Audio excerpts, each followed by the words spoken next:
What's up, everybody? Welcome to this late night live stream. Actually, it's not as late as I've done some other streams, but it's kind of late on a Sunday. What's up, Scrapping on the Fly? See you scrapping. Shannon, Canadian Grower. What's up, dude? Hope everybody's having a great Sunday. And hope you're enjoying the scrap prices. See who else is getting on here. Yeah, it is a good way to spend Sunday. Nice, relaxing evening. What's up, Clapped Out Mafia? Copper price is diving right now. What's up, John Daly? What's up, buddy? That was a big motor I just did. Yeah. So, what's up, TMB Metals and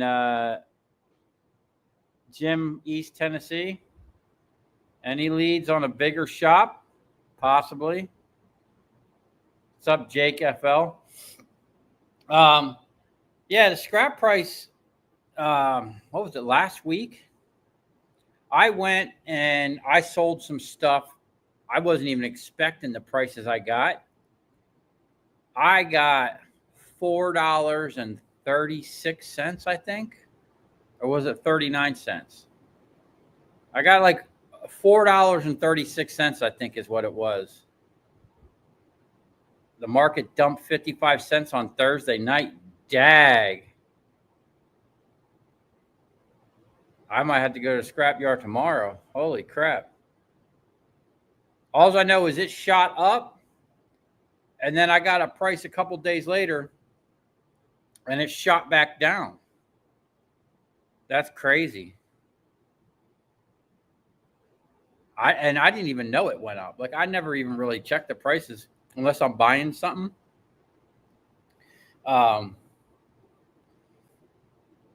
Because I'm always in the mindset of hurry up and subtract $1 next time I go in. Dag, dude.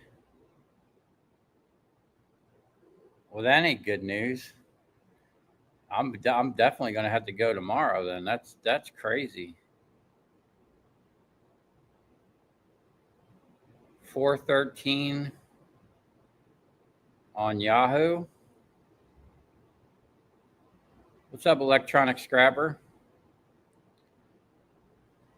Curtis Hopkins.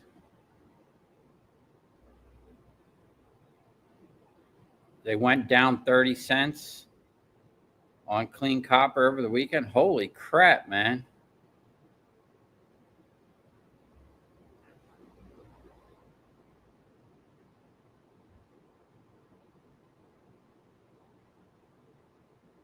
What's up, Peppermint? Got you scrapping now?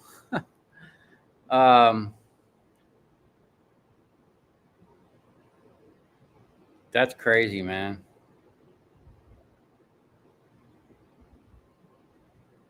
It'll copper's on its way down. It'll rebound in the next months. I hope it ain't that. I hope it ain't that far. Is that a cat or dog in the background?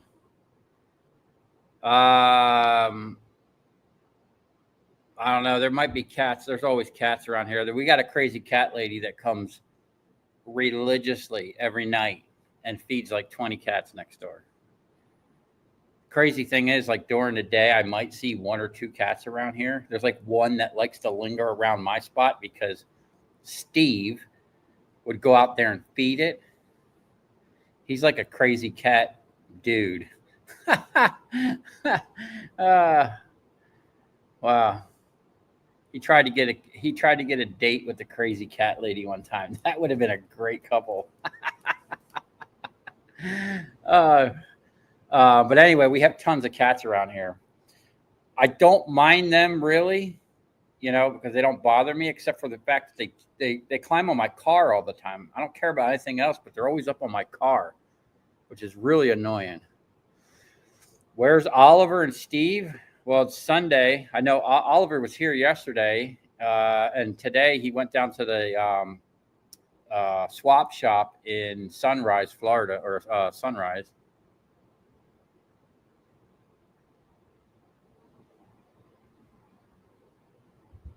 John Daly, the Hatchet Man from Canada, said all prices are dumping aluminum from over $1 to 35 cents. Dang, that's crazy. I got a ton of aluminum out here, man. I guess we're gonna have to sell it off tomorrow. Sheet iron drop too. Man, that stuff is always low. Did Steve move back closer to the shop? Yeah, he's around local. He's been he does a lot of automotive stuff.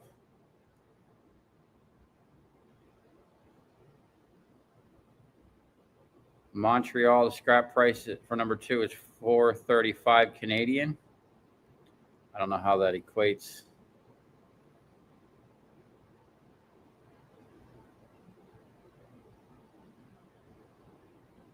T&B Metals. You're saving all your copper for your first son's truck? I like that stripper you just got. I think it's interesting how they use the gears. It's all gears. It's basically what I want to do at my side.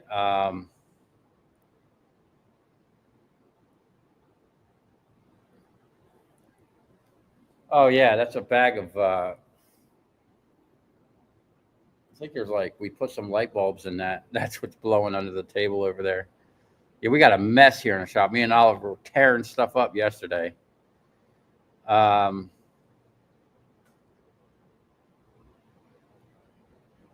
2 copper went from $3.80 to $2.90 a pound. Holy crap.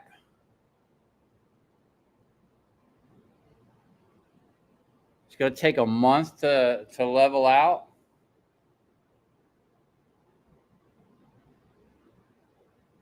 We can thank the Orange Messiah for these price drops.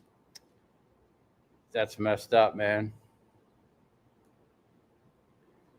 Can't wait for granulator videos. You know, I've been thinking about my granulator, and I don't know if I can get the camera to see it. I had a guy contact me on Facebook. I don't think this is going to work, but back there. Yeah, maybe I'll show it when I move over to the table. I had a guy contact me. He didn't even know what it was at first, but I got another granulator. Now it's most of it's there. The whole rotating assembly, the screen. I'll show it. I'll if I can get close enough to it with the lead I have, I'll show it. But he got it from a guy that had a machine shop that he was closing down. The guy wasn't building the granulators. He was building the blades for the granulator. And I guess they had sent him a granulator for whatever reason. And see if I can show this. He actually was able to give me it's probably not going to come in good. No. I have the blueprints for making the blades, the knife, and then the actual blade. And he said he was making them on his mill, so I can make them. He said I can make them right on my milling machine. I was looking at another lathe. Well, maybe it might work out. It might not. Let's see. What else we got here? I would not sell it. I would try to hold it for a week. I can't do that, man. I got bills to pay, man. My everything I get's got to go. If I would have known this crap, I would have sold last week. And I got a lot of stuff that still needs processing.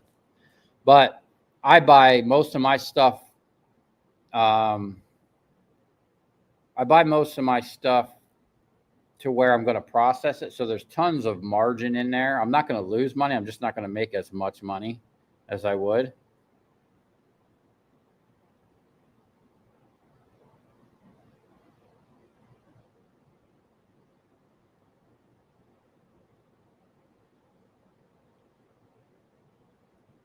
Old bastard. He took in a small load of what and got 1,600. Copper or aluminum?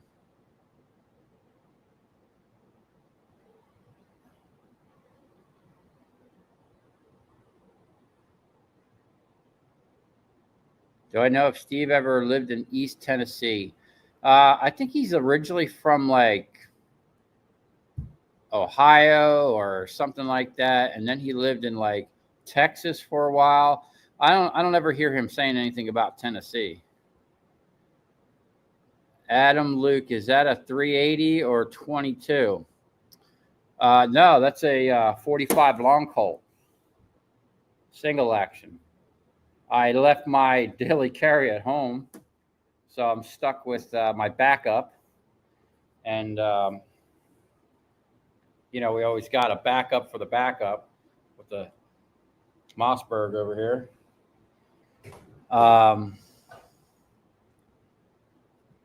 Thanks for checking out the new stripper. Yeah, man, that thing looks cool. I want to see you run some big stuff through it.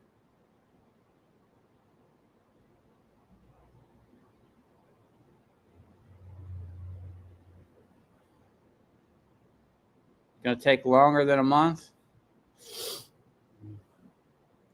What is the black box? I got no idea, but I'll tell you what. That box is heavy. When I picked it up originally, it's just sitting there. I reached down to grab it, and I was like, whoa. It was probably 4 times as heavy than I was expecting.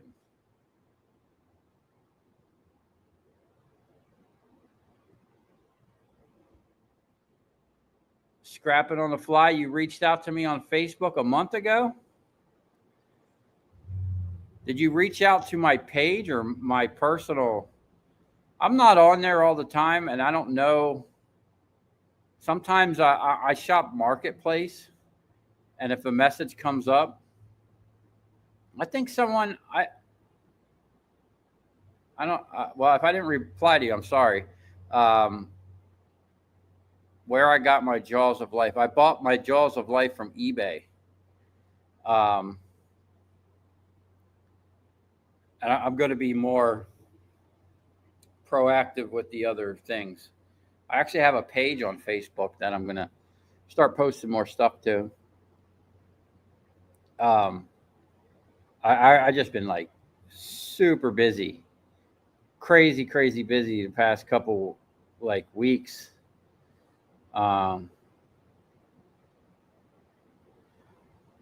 You watched a couple of my older videos. Can't see how I ever got by without a forklift.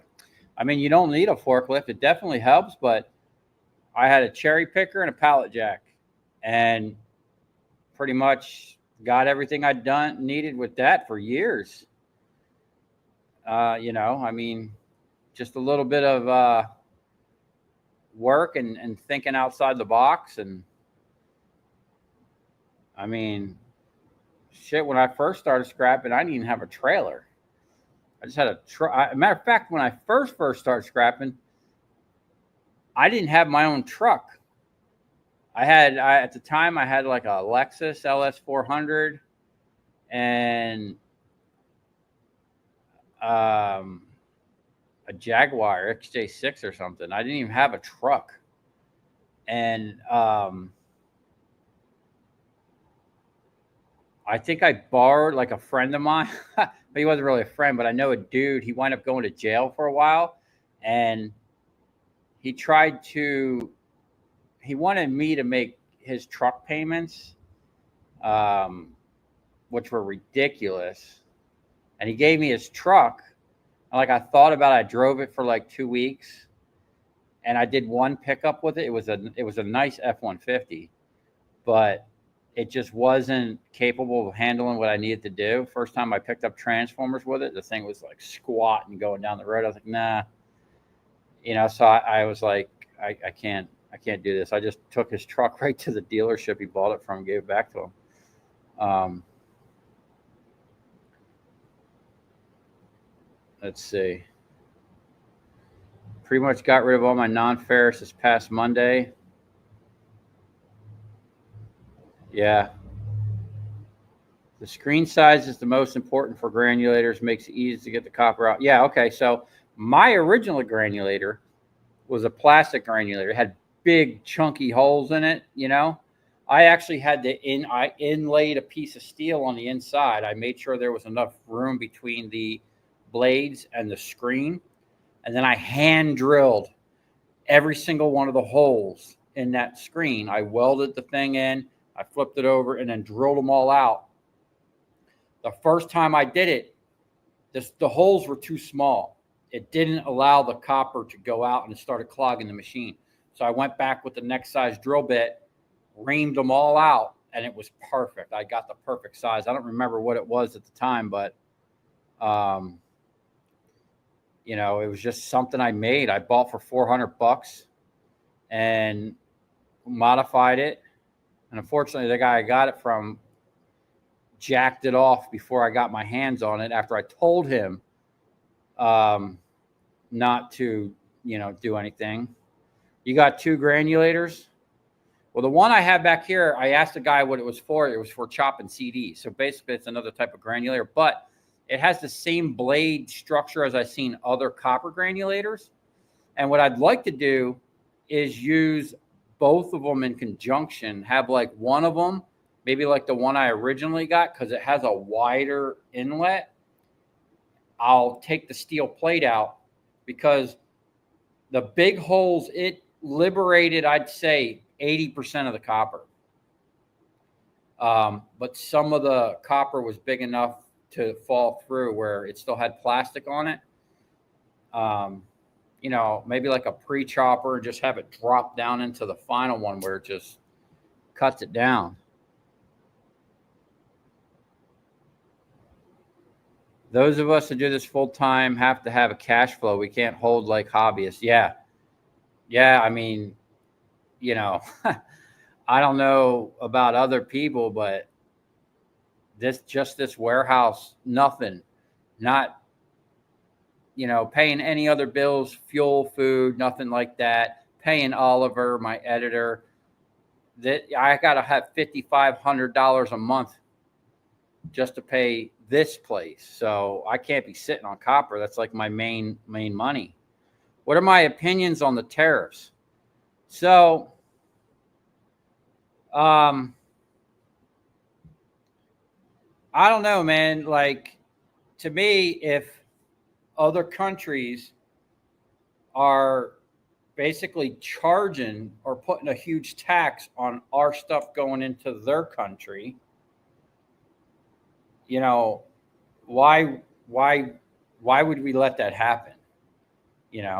Why would we let them sell their stuff in our country with no tariffs at all, or whatever, undercutting people here in America?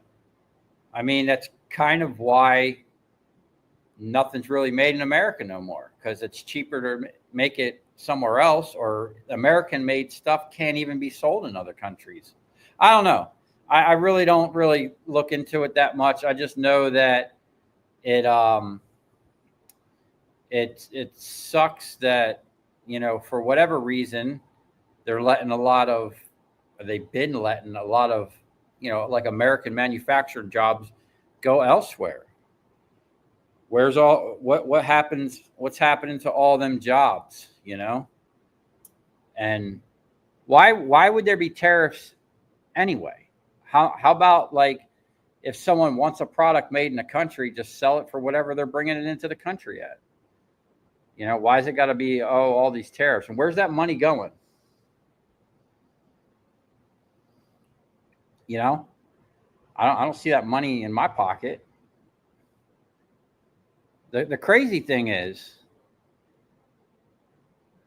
before a certain time in the U.S., I think 1913 or around there was no individual income tax. Only corporations were taxed and goods coming in from other countries, you know, so you weren't taxed. They didn't take, you know, money out of your check.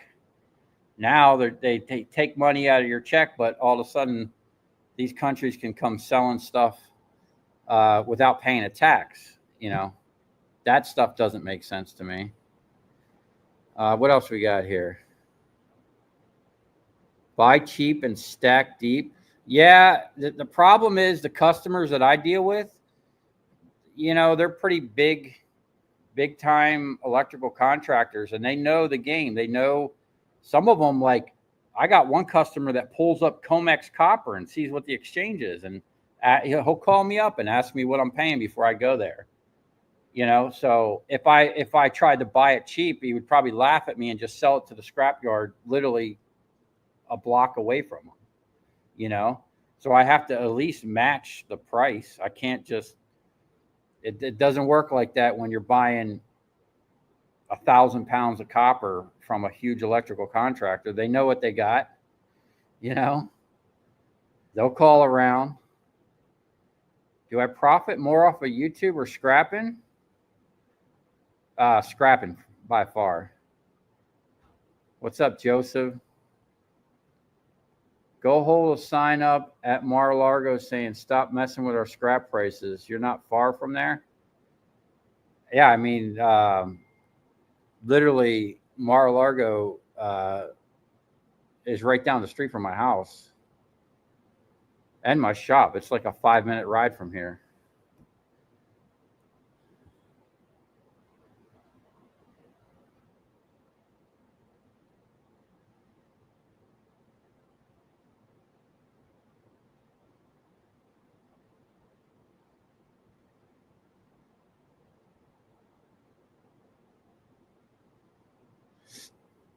Yeah, so with the gains, there comes a little pain.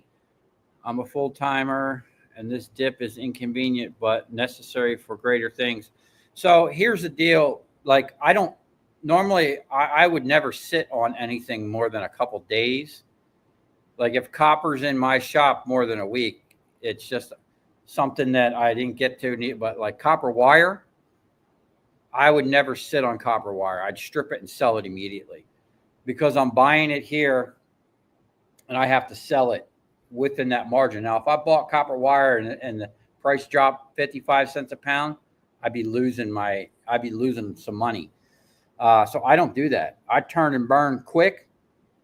So I know I'm going to make this much money, you know, within a little bit of margin, plus or minus. I'm not going to lose money buying copper today and selling it tomorrow, because usually, like, I'll call and get a price. If copper dropped a lot overnight, you know, they'll honor the price they gave me, because the scrap yards, they, like the place I go to, they usually change their price daily depending on the market, but they don't sell their copper every day. They might be sitting on that copper for a week or two, maybe even a month before they sell it, or however they do it, you know? So they're like, I think they're like locked into a price, and they have to get to a certain amount or whatever they do, but they're not selling it like daily, which kind of bothers me, because, you know, one time years ago, I sold some copper in the morning, like first thing, as soon as the scrap yard opened. There's one scrap yard I used to deal down south. And then I came back later in the afternoon, and they dropped the price 10 cents a pound on me. And I'm like, yo, dude, I was literally here this morning. You gave me this, you know, and I mean, I argued with them, and they matched the price, but they were trying to change the price in the middle of the day, which is crazy.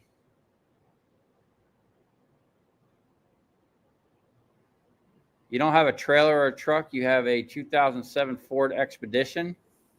I want a Ford Excursion, man. I've always wanted one of those.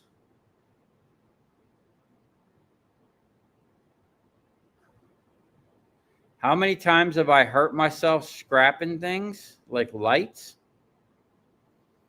I mean, every once in a while I'll get a cut on my hand or something, but I've never like hurt myself. I mean, as crazy as things look over here and the way I operate, you I pay attention to what's going on for the most part.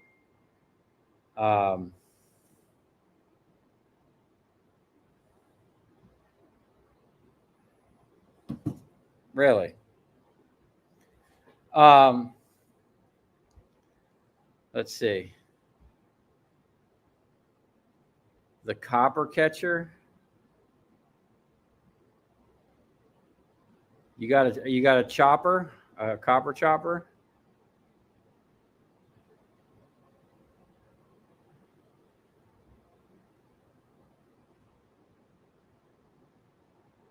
Oh, back to making money with the scrapping and buying it and selling it. So if the market goes down, I just adjust my price. I buy on basically what the scrapyard pays. So my profit margin on processing the stuff is usually the same. I'm going to make, let's just say on copper wire, 30 cents a pound, So it doesn't matter where the price is, as long as it doesn't go down from the time I bought it to the time I sell it. I buy insulated copper, 30 cents a pound, less than what I would pay, plus I'm upgrading it. So I'm almost gaining $1 a pound. You got to take off for insulation and 10%, 15%, depending on what you got. But if copper dropped $1 a pound, I would just pay 70 cents a pound for copper. It sucks for like people that are getting it for free.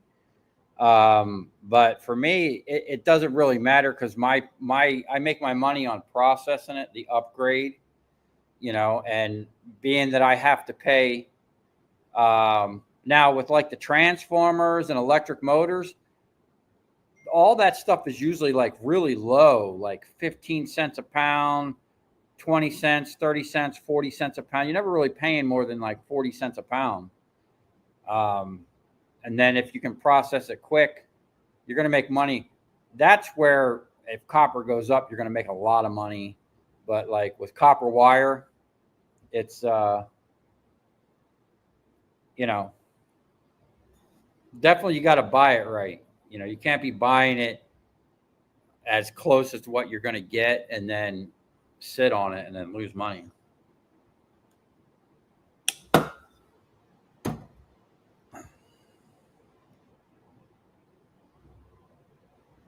Prices of cigars are going up.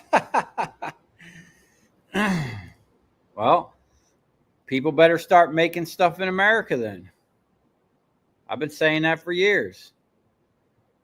Old bastard, you deliver new appliances for HD, I guess that's Home Depot, and pick up their old scrap appliances. So the scrap is my side hustle. Oh, dag, dude. So when it goes down, it affects you. Do you process that stuff? What is appliances? There's really not a lot in appliances. I don't think I've ever scrapped anything like a refrigerator or a stove. I actually have a microwave sitting out back that someone dropped off here that caught on fire. And the only reason I kept it and entertained scrapping it is because I want the magnets out of it. I have no idea. I don't think, like, for me, it wouldn't be worth tearing about a bunch of microwaves because I've seen other videos where everybody pretty much says that's got an aluminum transformer. Now, I know back in the day I had a copper one, and I have magnets around here from the dude Brian that used to work for me. I mean, he used to have like 100 magnets because he would scrap all the microwave.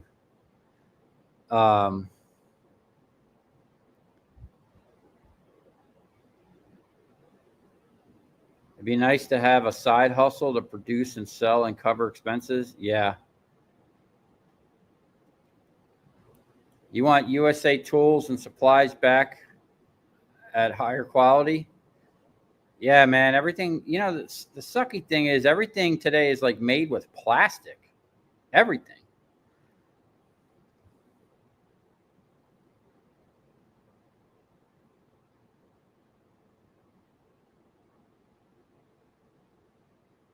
Tariffs have companies investing up to $1 trillion in the U.S. economy to avoid them Hundreds of new jobs will be here because of the tariffs. 100,000s. Well, that's good. The tariff money is making the politicians richer. Yeah, like, I mean, unless I see gas go down to like $1 a gallon, and you know, food prices come down and everything getting back cheaper, I don't, you know, it just seems like yeah, exactly like that guy said, like a politician's deal. And like, I don't know what the deal is with Elon Musk, but you know, I want him. I hope he exposes all these clowns. Is Oliver's Mustang a V6? Yeah. Oliver was looking good in the Project Shop T-shirt. Oh yeah.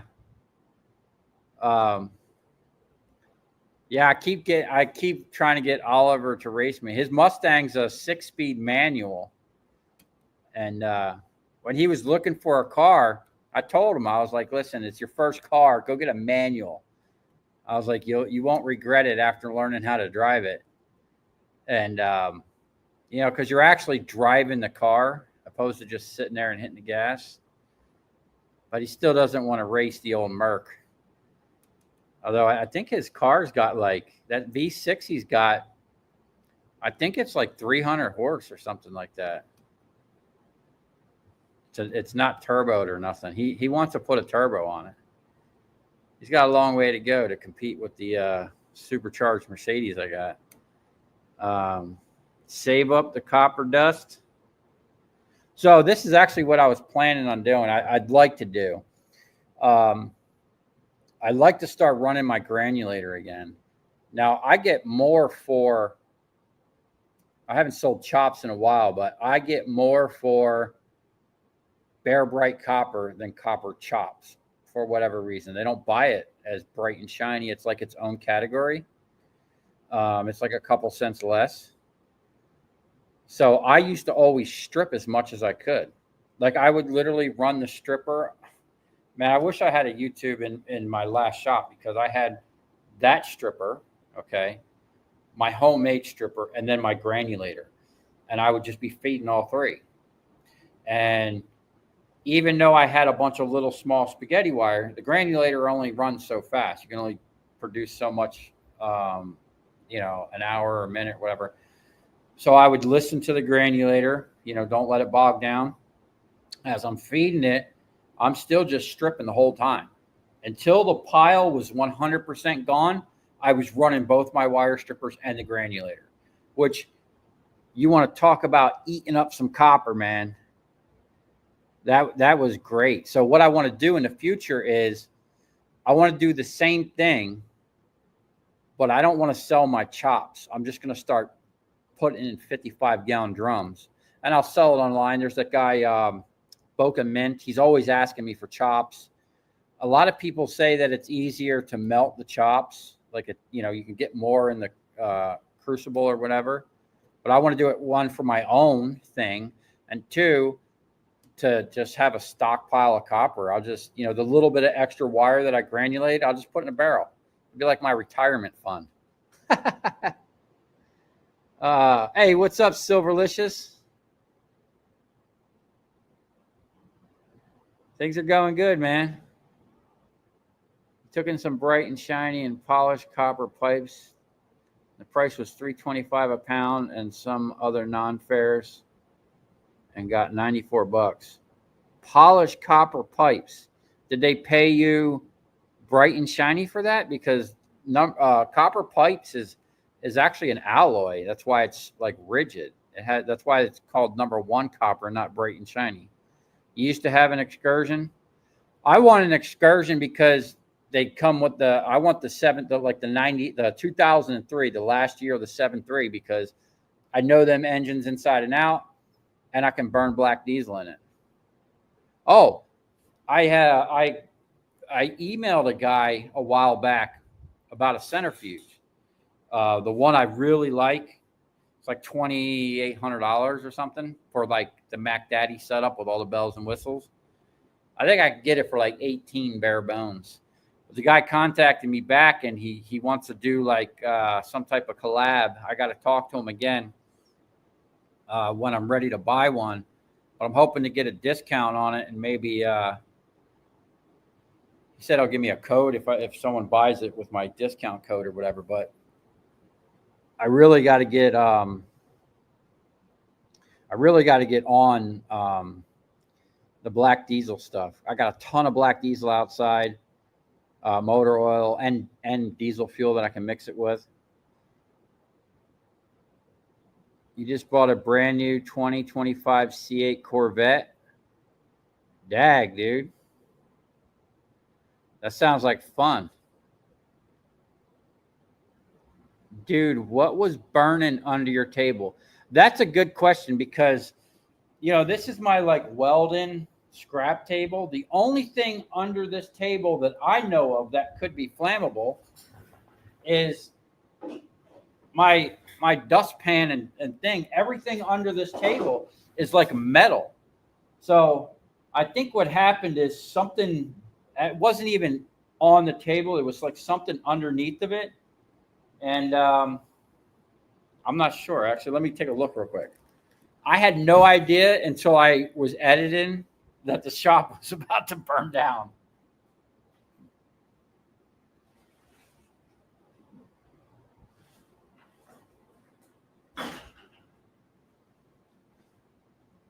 I don't even know. There's no evidence. I probably already cleaned up whatever would have been under there. But normally in this area here, I don't keep anything flammable. It's like it's just scrap metal.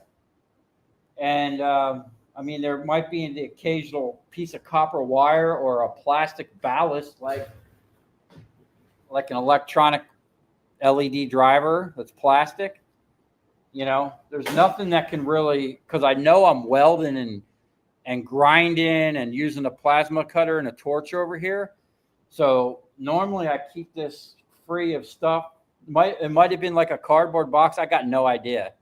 And because I was cutting with the torch and it smelled like burnt stuff in here, I didn't smell it. Plus, like, whenever I'm doing that, I have fans over there, and the two fans behind me, they do a really good job of sucking stuff right out of the shop, so it keeps fresh air in here. I never even smelled anything burning, which is crazy. But there, even if it did burn, there's no fuel over here. There's nothing that could like burn, So, what else we got? Time to hook up them window shakers. Summer's back. Yeah, it's getting hot down here, man. It's starting to cook.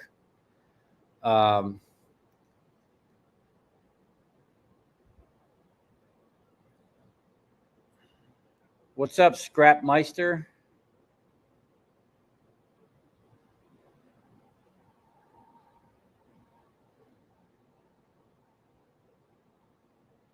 Hey, what's up, Naples Frank?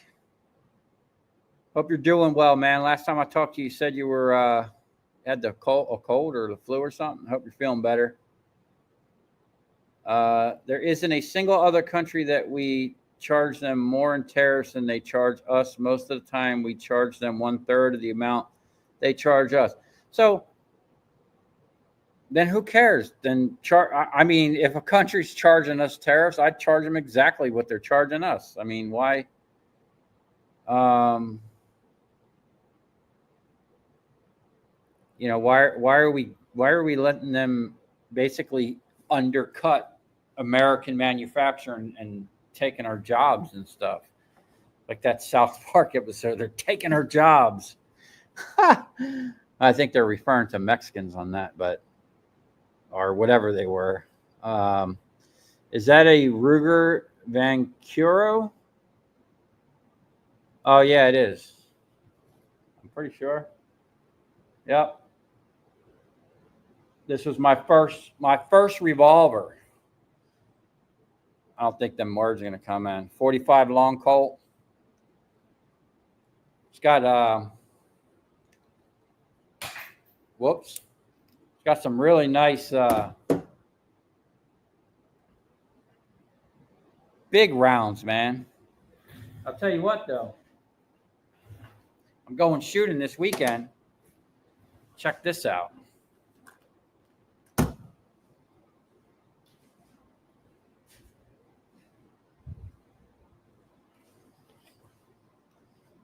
It's hard to get some certain ammos. I got to order it online. This is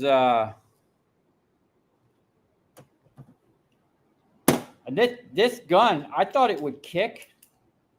This gun is actually super smooth, man. It doesn't kick as hard as you would think. And it stays right on target, man. I really enjoyed shooting it. It's my first time shooting a single acting. Now I need one of those. I couldn't do it at the shooting range. I don't think they like that at the indoor range, but I need to get one of them leather straps for my hand so I can fan the thing.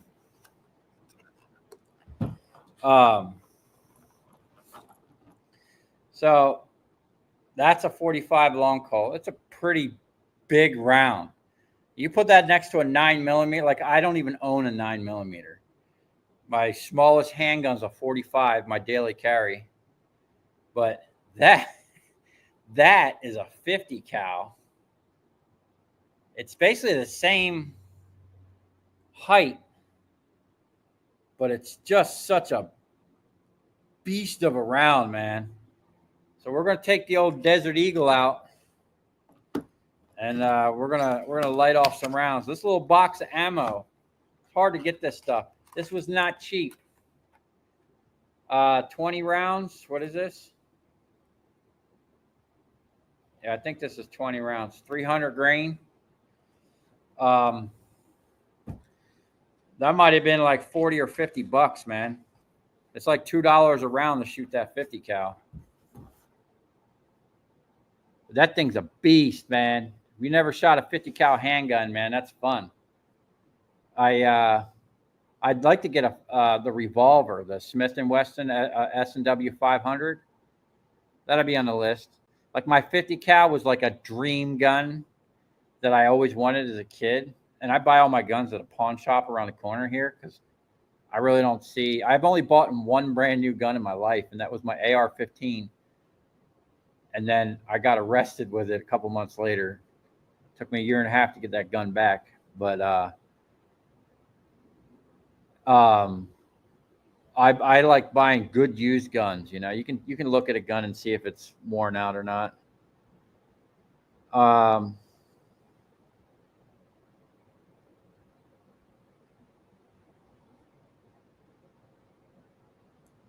The countries that are charging U.S. the highest tariff, Trump is literally only charging them half of what they charge us. Seems fair.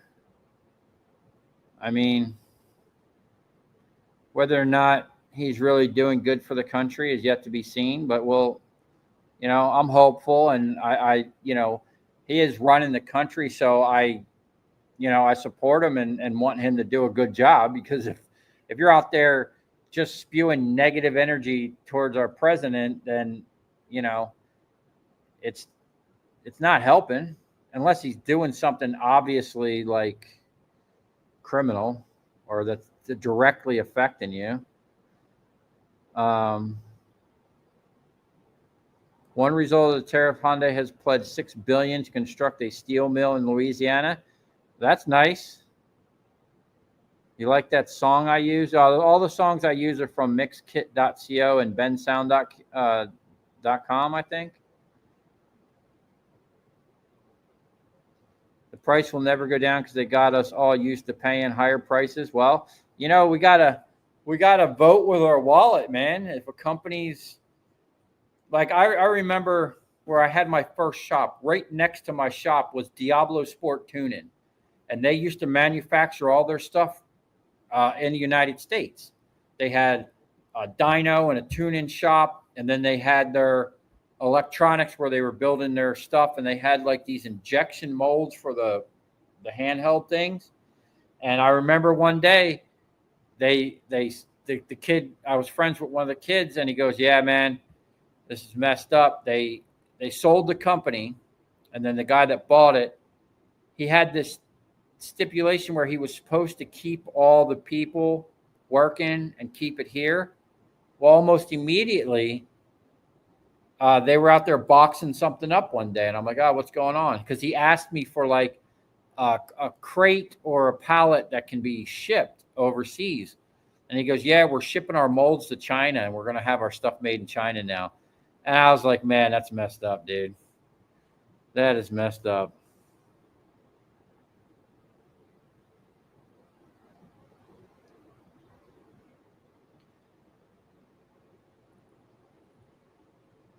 Hate this administration as much as you want, but you can't deny they are creating less government and finding all these corrupt BS. Yeah.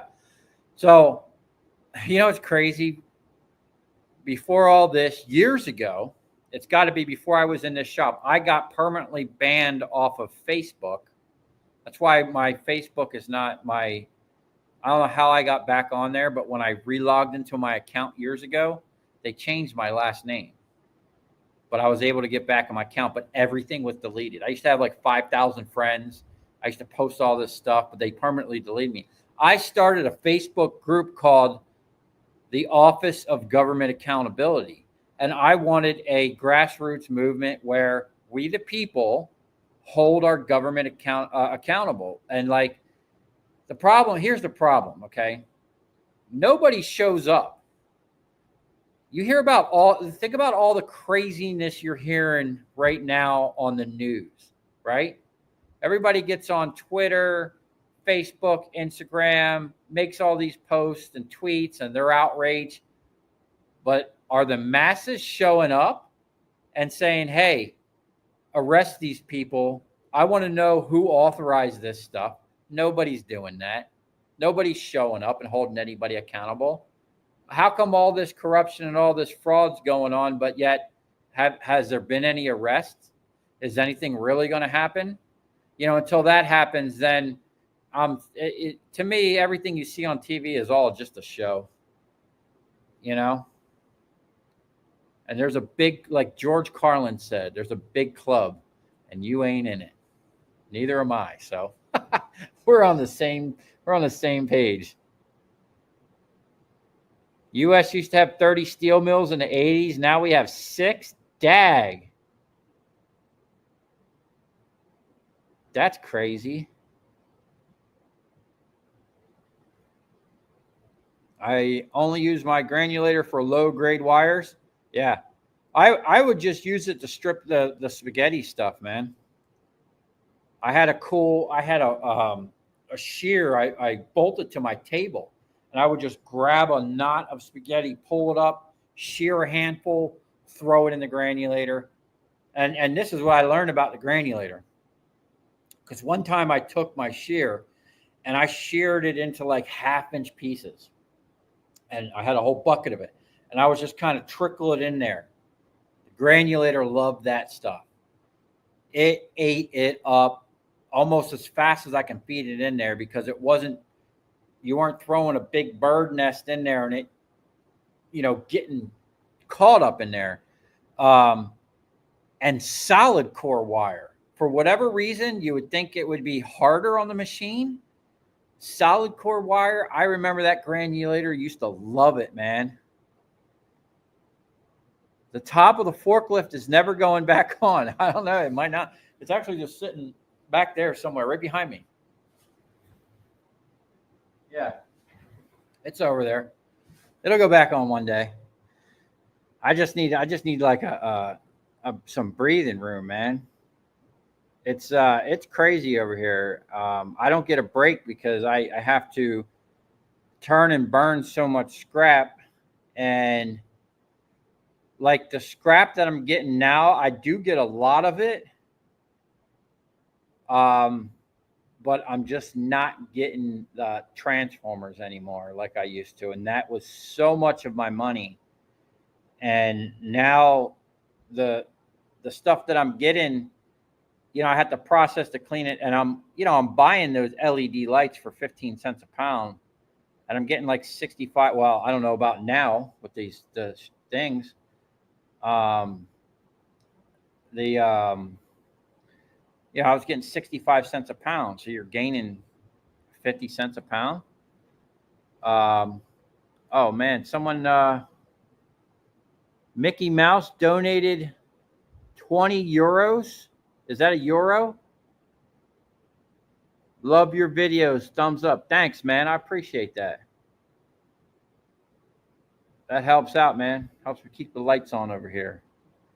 Well, I don't pay a light bill, but it's all incorporated. The fire under the table was 100%. Yeah.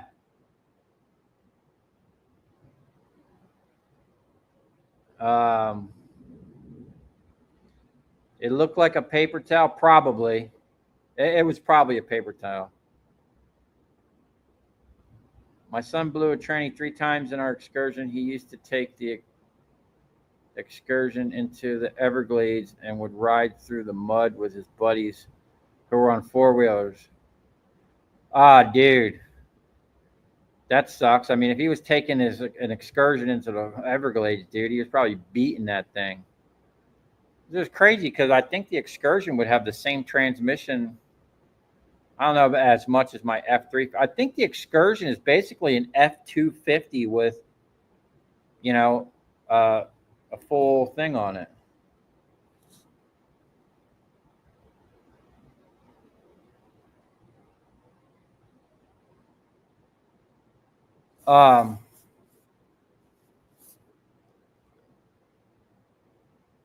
Do you plan to shave your head and beard?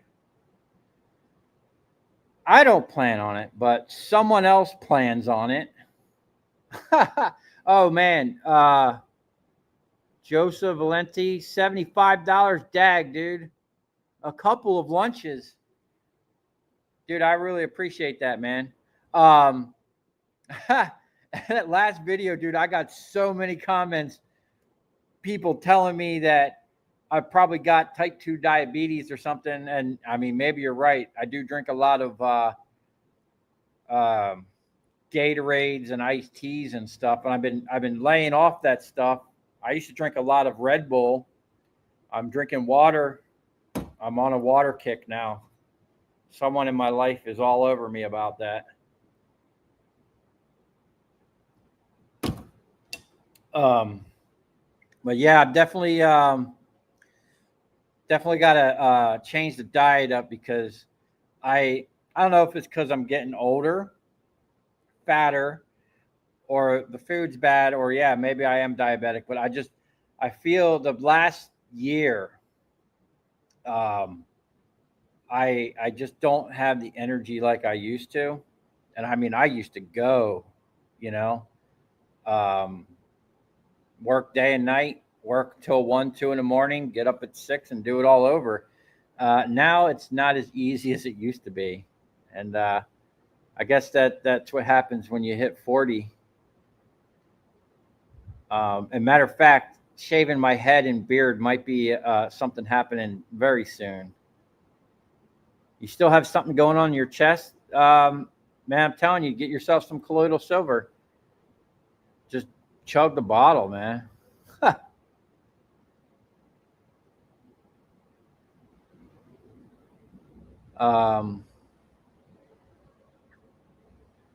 Hello from Canada. What's up, Adam?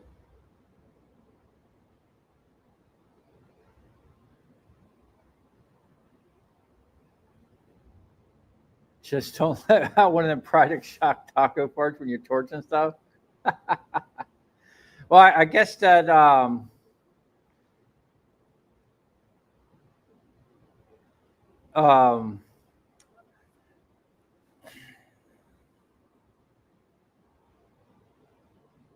that fire was the second fire we had in here. We didn't have a fire the first time, but me and Steve were messing with a generator in here one day, and we were just, we shouldn't have been working as late as we were. It was in the middle of the night, and we were trying to get this generator going. And we put full pressure right into the diaphragm without a regulator. And he was doing something, and I was holding the wire onto the solenoid. And we cracked the valve, and I hit that wire on that solenoid, and the regulator or the diaphragm blew up, and there was just a cloud of propane.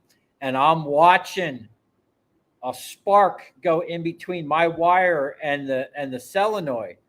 But I think what happened was there was so much propane, there wasn't any oxygen, and it just didn't. It would have blew up in our faces, man. It would have been bad. I would have definitely had half a beard after that one.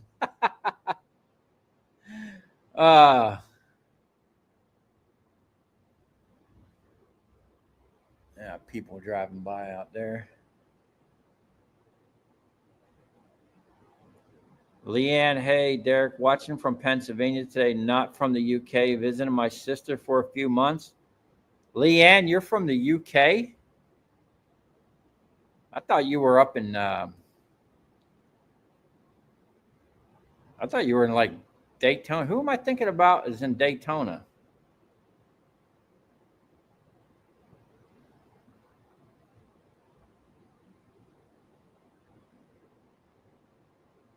Got a smash steel with a 50, no paper targets for that big round.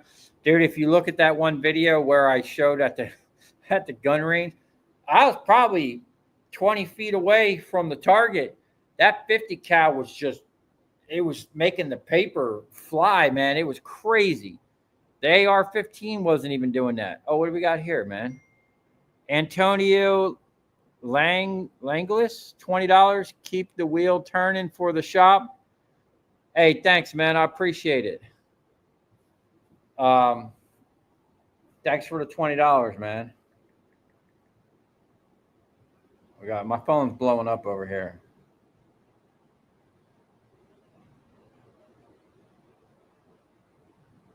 Oh, apparently, I should be given a disclaimer that I am not a doctor and I should not be giving medical advice about health. I'm just a fat dude that likes to sleep after he eats.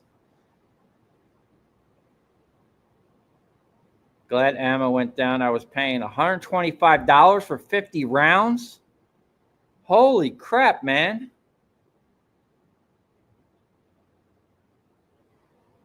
I think for a 45, I think I paid $50 for 50 rounds for my 45 ACP. Canadian grower, can you please come work for me? Dude, aren't you up in Canada?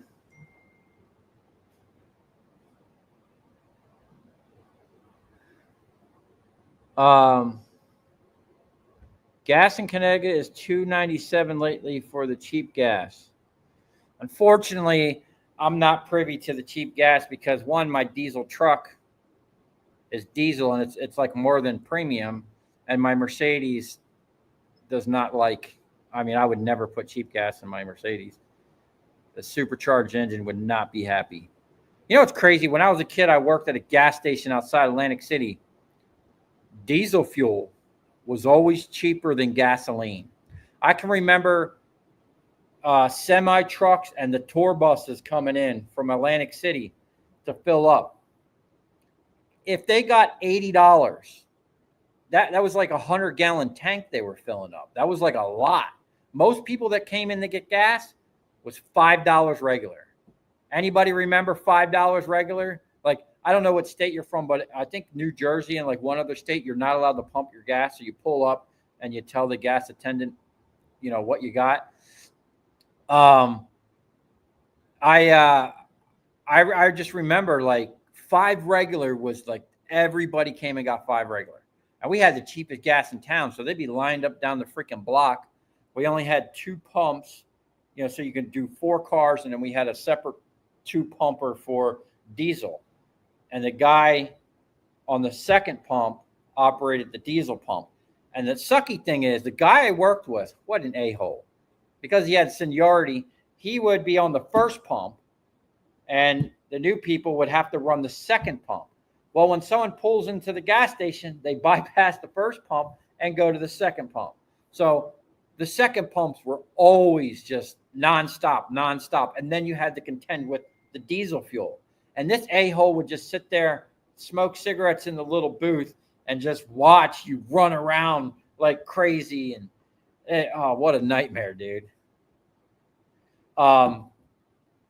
You know, and I'm always respectful to people, but I learned real quick that I am not the type of person that needs to be in a job where I deal with the general public, because there were some rude a-hole people that would come in and just be rude to you and talk down to you. Like, I'll never forget, this guy came in. He was like, oh, you know, whatever he told me to get in gas. And he goes, make sure you don't spill it on my car. Like I was an idiot. So, you know, I played it up. I pulled that nozzle out of his car while it was pumping and hosed the whole side of his car down.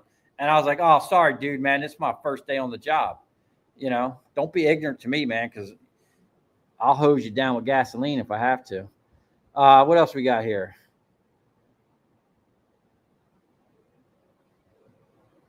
I've been trying to figure out how I can intro for my channel, but I don't know how to. Figure out an intro?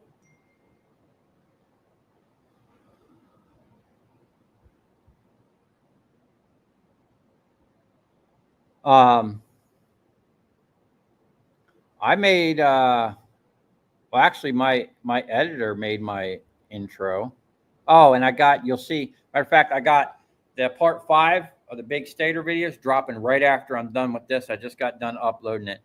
But you'll see I got another editor. So I have my part-time editor, and now I have like pretty much a full-time editor that's going to edit all of my videos. So I can be in the shop and actually get stuff done, which is something I always wanted.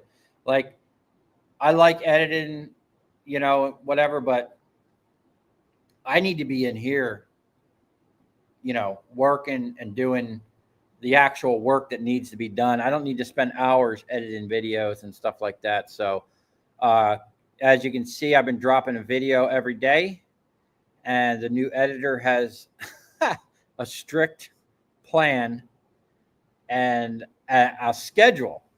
If you can imagine that, Project Shop will be on a schedule. So there's going to be a lot more content coming out, and I'm going to be able to get a lot more done in the shop. It's going to free up a couple hours of my time, and hopefully you guys enjoy it, because I plan on really knocking out some good content and trying to film more and better stuff. What else we got here?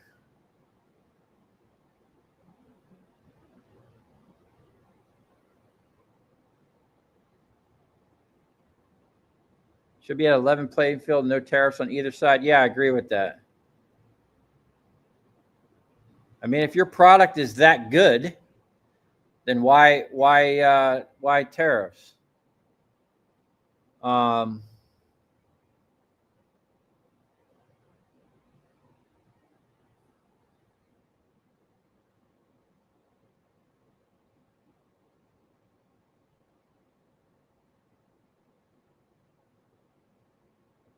Big Scrap Nation. This is Big Country Scrapper. This is my new channel. I had to remove my last channel. Dag, dude, is everything okay? Big Country Scrapper. Man, you got a heck of it. I seen that that shop you had, man. That's crazy, the price you got on that thing. I guess it's all about location, man. I'm in the wrong location, dude. All right, I'm gonna blow through these questions real quick, because I just realized we're an hour into this and I haven't broken down nothing. I haven't even showed what we're breaking down yet. Well, I did in the thumbnail, but we got a mystery box over there. All right, ready? Let's go through this real fast. Bill Clinton paved the way on China for China on the world market. It's his fault. I Yeah, I agree with that. Bill Clinton did not do this country justice, and apparently, the Bill and Hillary Foundation stole billions from Haiti. The Haiti Relief Fund, and basically just gave them a couple trailers. Oh man, what a scam, dude! These people have just been scamming for years, and like I said, the reason they've been doing it is no one has checked the government. There's a great guy. I think everybody should look this dude up. David Straight. He was talking about that. No one has checked the government in over 100 years, so they know damn well the people ain't going to do nothing. The FBI is basically there to cover up the crimes of the politicians and the elites, or the so-called elites. The media is there to cover up all the crimes. So it's crazy, and the people are not checking none of them. That's the problem right there. Until the people actually stand up and put people's feet to the fire, you're just going to see a big old dog and pony show on the TV. Yeah, you can't trust the mainstream media. Most of the people that are protesting are paid to be protesters. Yep. Let's see. What's in the box? Yes. What's in the box? We'll be getting to that shortly. Time to start looking for a cheaper shop. I'm hoping that's something that we can come up with soon. What's up, Sliced Rice? Oh my God.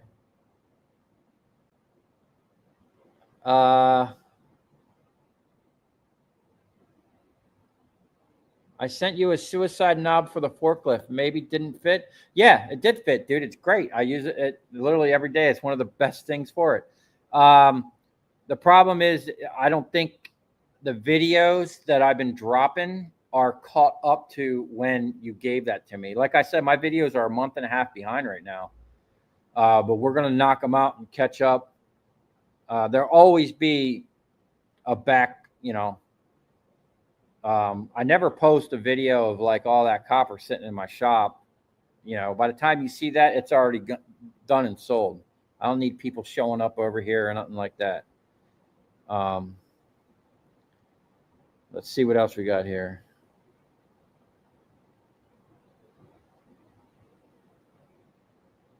$3 a gallon. I paid like $3.60 a gallon today for diesel.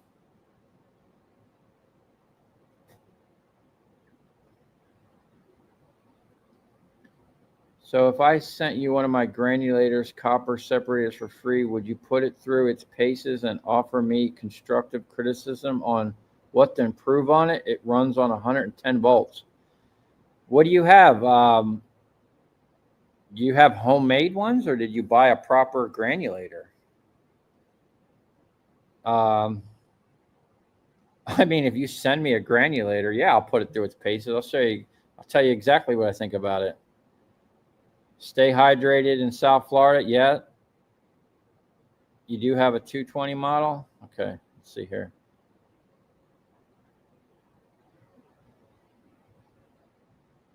I thought you said you're never shaving the beard and hair. Well, I mean, I don't want to, but I mean, it's probably time. Yeah, I used to have long hair when I was a teenager. And then I shaved it one day, and ever since then, I had short hair, as you see in my earlier videos. And then one day I was like, you know what, man, I'm going to have long hair one more time. And your dad is near Daytona. I might be in Daytona pretty soon. Oh,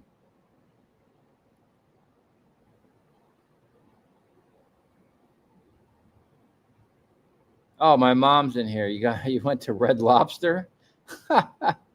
That's cool. What's up, Mom?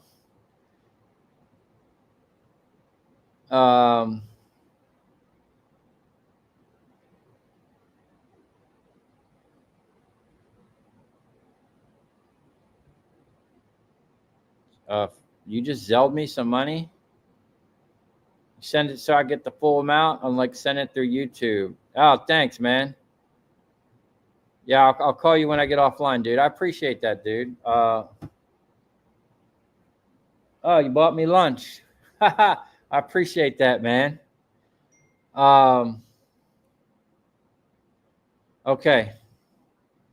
Let's see. I'm so far behind on these comments. I'm just gonna. If I miss your comment, I'm sorry. If you have a question for me, what's up, Cruiser Mac?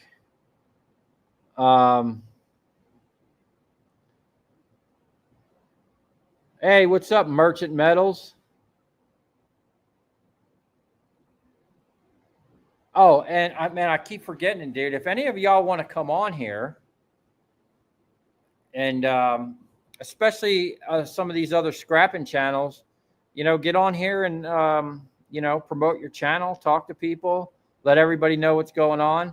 I like that Merchant Metals has been at a horse farm. I guess it's an old horse farm. I don't know what they're doing, but he's been doing some demolition and tearing stuff down. He's got this really cool buggy. Man, people be creeping by over here. I don't know if it's they're creeping by looking at my stuff or they slow down because they can't see nothing because I got some bright lights beaming out there.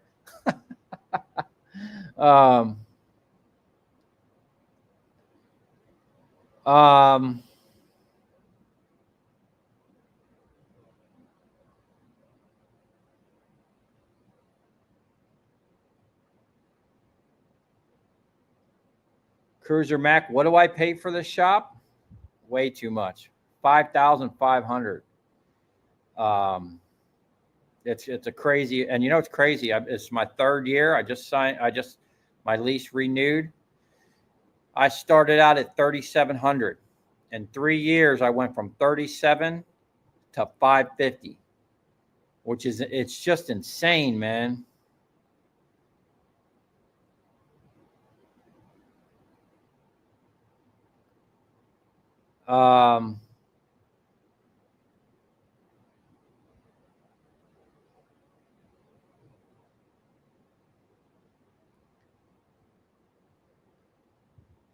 Dag, John used to pay 23 cents a gallon in New Jersey. Yeah, I pumped. I was right outside Atlantic City, New Jersey. I pumped gas. It was 69 cents for regular gasoline. Okay. All right, come on. We're going to blow through these real quick. How much am I getting for number 2 copper? I mean, I got a quote the other day at 385, I think, but from what everybody's telling me, it might be down.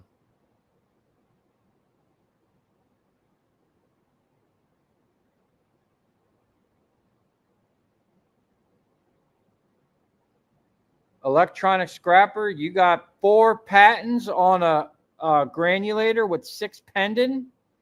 Dude, that's sweet, man. Okay. Copper is going up. Soon it will be like $4 a pound. I literally just got a quote for $4 a pound the other day. What's today? I think I got my quote Thursday or Friday. I don't know, man. I'm losing my mind. It's way down.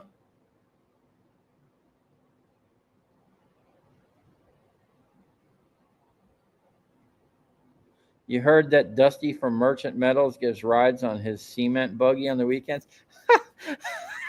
Hey, I love that little buggy he has, man. He puts the camera on the front. That thing's cool, man. That thing seems like it would you would go live, but your cell service is terrible. I'm uploading a vid off a hotspot. I'm lucky to hear your voice. Wow. Okay. What's in the box? Someone's persistent. All right. Let's go check out this box.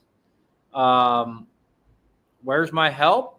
I mean, it's Sunday night, man. Probably home with their family. Steve came by earlier, borrowed my welder, my portable welder. He actually should be back, coming back this way a little bit with my welder.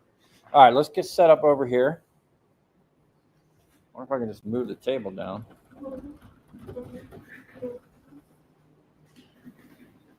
Okay. Let's see what's in the box. Now, just looking at this thing, see, I'm going to take my headphones off. I think what I'm going to do is crank this up a little bit.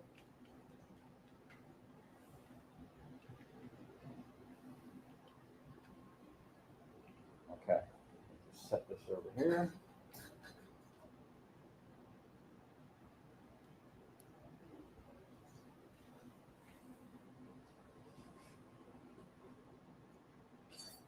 I'm going to have to raise this up. Hold on a second, guys.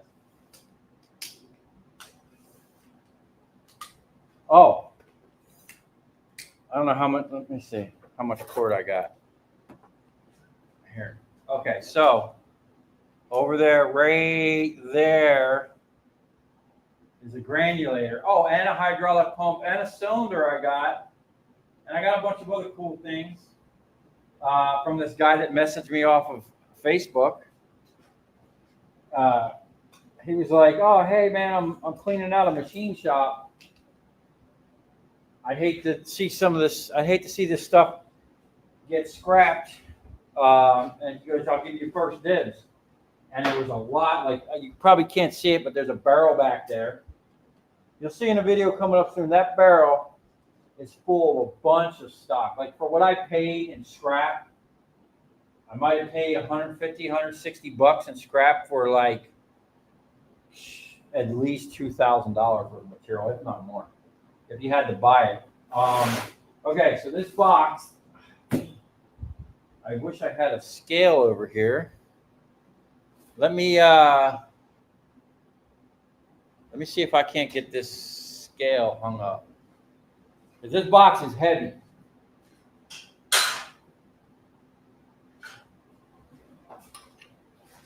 Way heavier than it looks. That's going to be a good idea. Did our battery finally die? No, here we go. This probably isn't a good idea, but we're going to try it.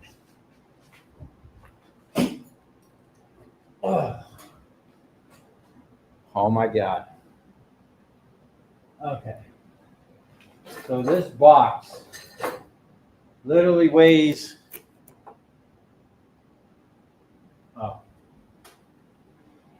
what's that say? 49 pounds? Almost 50 pounds, okay? Oh, I'm going to suspect that it's some type of power bank. Let's see. Let me get a little closer. I just couldn't believe how heavy this thing is. So we got some outlets back here. It does say battery surge, so maybe this is a fancy surge protector. It says cyber power. Oh, we got some other things. Check this out. I don't know what this is, but I'm pretty sure this is stainless steel.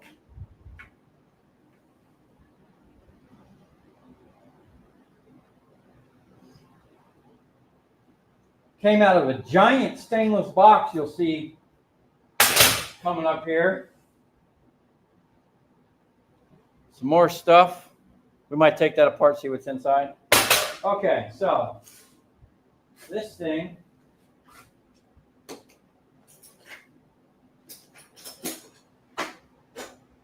thought I had another thing around here somewhere. Let me see if I can move my microphone.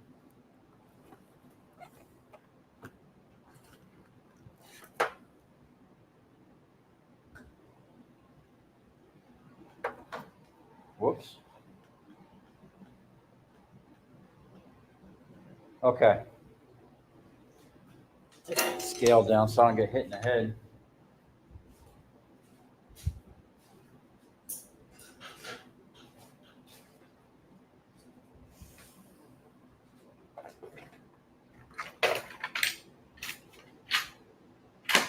Oh, check this out. High dollar extrusions. I got $1.13 or $1. I think I got $1.13 for extrusions the other day, and then it came down. I got quoted $1.05, but these things have all these little screws, right? You have a 0, a number 1, a number 2, and a number 3 Phillips. The number 2 was too big. The number 1 was like almost too big. And then the 0 was too small. I couldn't find the proper, this might just be the mounting thing.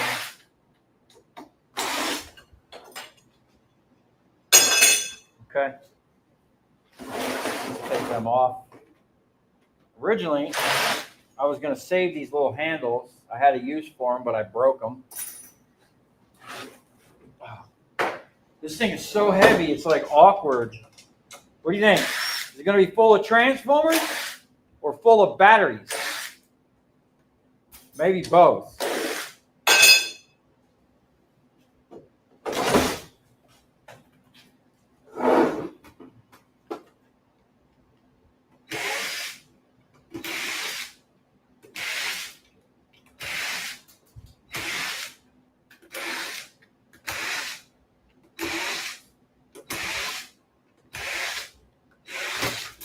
Uh-oh. My battery's dying.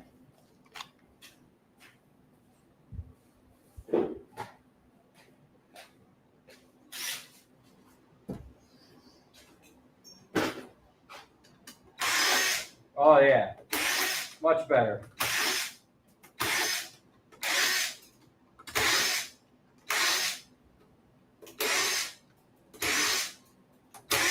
Okay.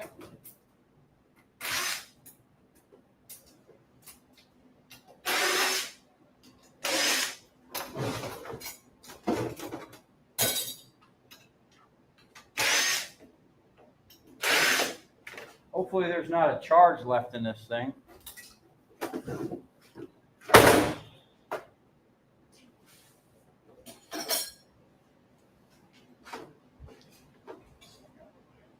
Where's my proper dike?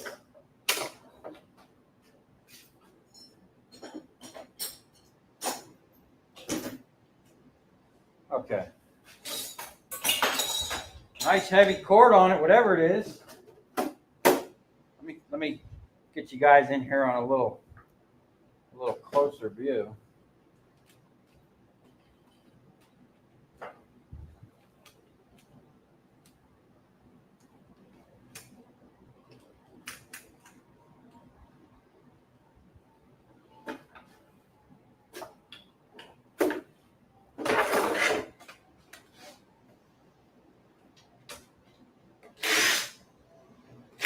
I see black and red here, so I'm going to assume there's some type of batteries.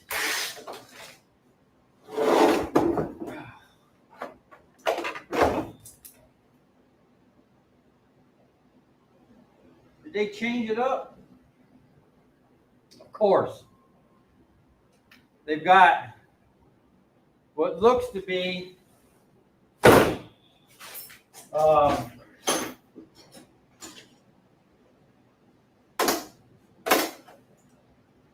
Allen keys. John Daly sent me these. These things are awesome. I use them almost daily.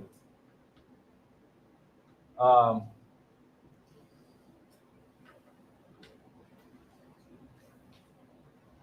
I've been coming across a bunch of stuff that's like, you can't find the size. It's like a weird, there we go. Like a weird size.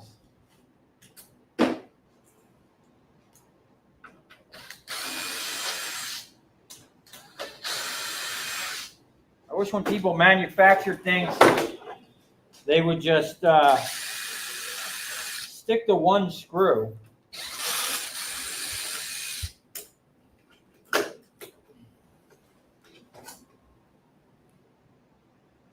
really want my regular dikes. Huh.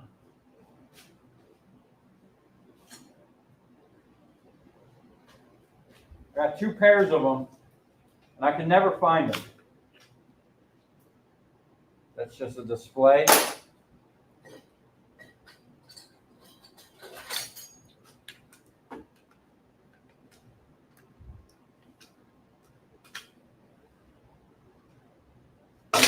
Okay.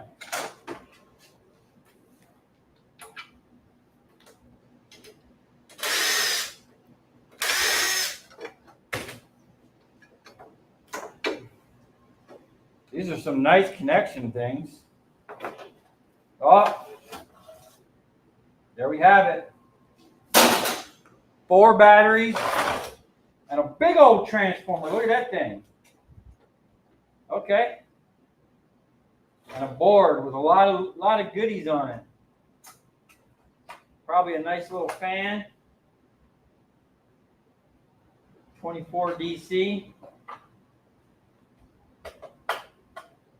Okay. Now, hopefully, these batteries are dead by now.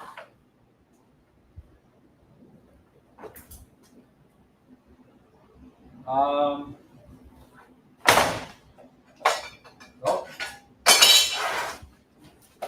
Oh, they come out in a whole pack. Look at that.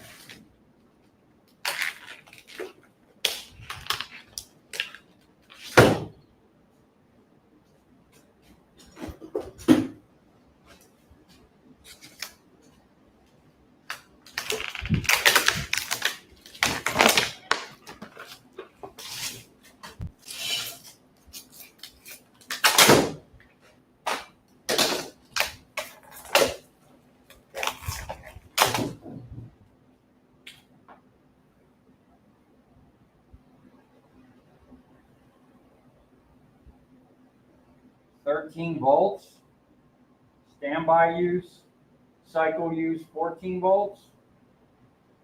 Huh. 12 volts, 7 amp hours. I wonder if these batteries are any good. They're not exploded or anything. Oh, these are nice. I might keep these. What is that? Oh, wow.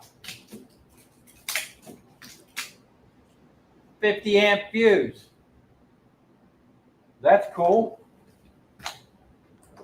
I put them in the goodie pile.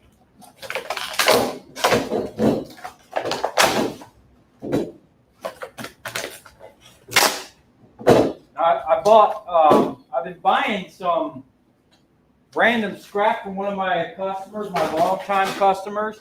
They have a bin in their yard that they would take down to the local scrap yard, basically full of steel. And I brute through it every now and then. But lately, he's so busy. He's like, "Hey, man, can you just take all this stuff and just give me whatever?" So I've been paying him like 4 cents a pound. Now, a lot of the stuff that's in there is like, what do you call it? Iron, aluminum. Sometimes there's copper in there. Sometimes there's brass. This was among it. Also, a giant 140-pound stainless steel cabinet. So I've been just, I probably paid 4 cents a pound for this. And just these batteries alone, I think I'm getting 20 cents a pound for. So they'll pay for more than pay for this. I like these connectors. I'm actually going to keep them. They got good ends on them. Put that in the bin. Now, this looks like a nice copper transformer. We're going to need an extension. I just seen the extension.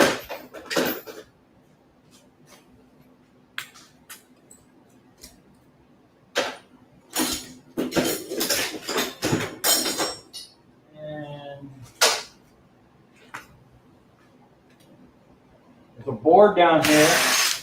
I don't know what you consider this, but Got a lot of stuff on it. This is like micro scrapping.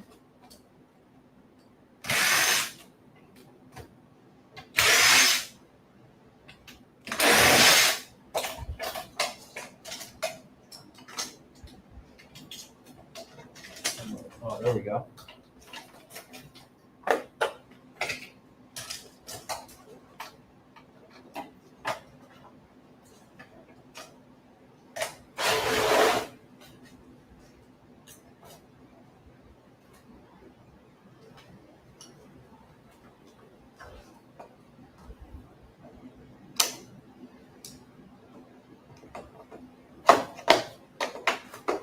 I was watching, I don't even know what channel it was.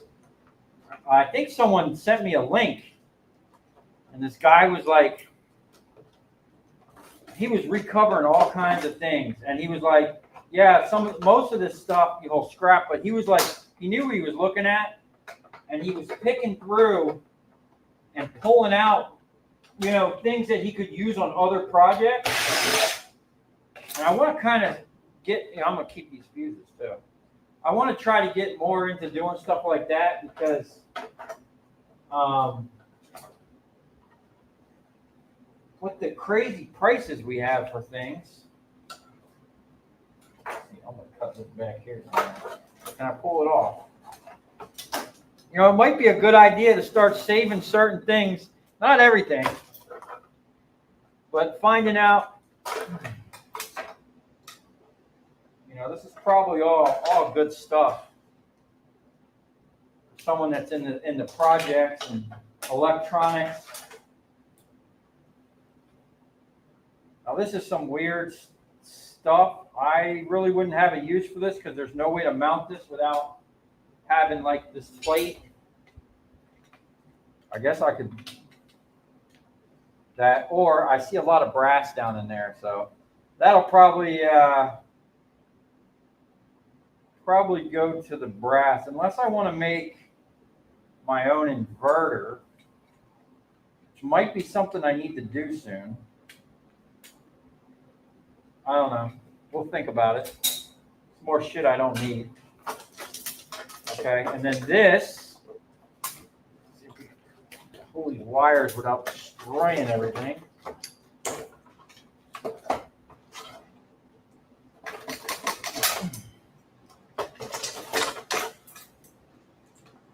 Okay, what do you think about that board? Is that a low grade, no grade? I'm saying whatever these are, transformers, big old extrusion heat sinks, and then a bunch of little chips down in here. I'm not sure, but I'll pull the I'll for sure clip the wires and add that to my boards. I think what I'm going to do, I'm just going to save all of my boards. I probably have a good solid 55-gallon drum. Oh, actually, I think it's overflowing. I started another bin of all kinds of ones. Ones with gold fingers, high grade, low grades, all kinds of boards. I've just been throwing them to the side. One day we'll do something with them. Maybe I'll just keep them, and one day we'll grind them up or something. I don't know. Send them off. Who knows? But look at this big old transformer, man. Oh yeah. Okay.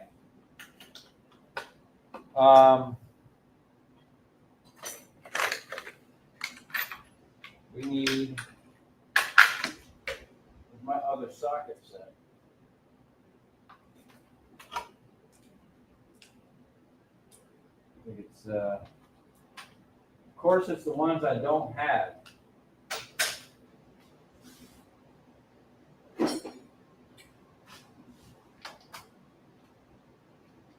That looks like it.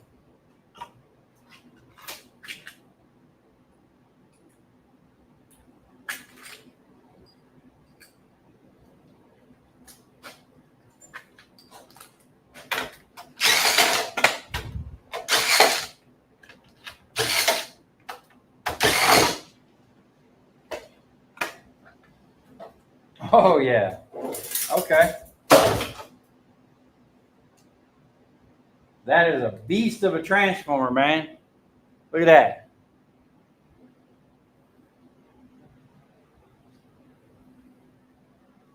Doesn't have anything on it that tells you. Okay. So, oh, and those extrusion things, we're 4 rows deep here. There's a 10-foot table, then it goes down to 2 rows, all the way to the end. I mean, there's literally like probably hundreds of them over here. I got a nice video, an extrusion video coming, where we process a bunch of extrusions. Hopefully that didn't crash. I get some decent money out of it. I think I'm going to have to sell my stuff tomorrow. So we got some type of board. I don't see any gold on it.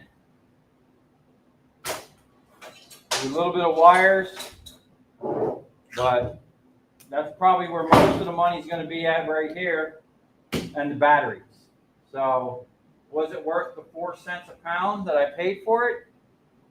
Hold on.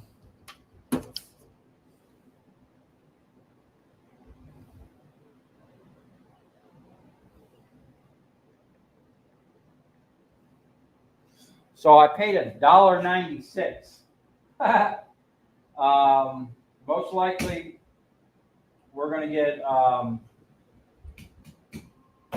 plenty of money out of this.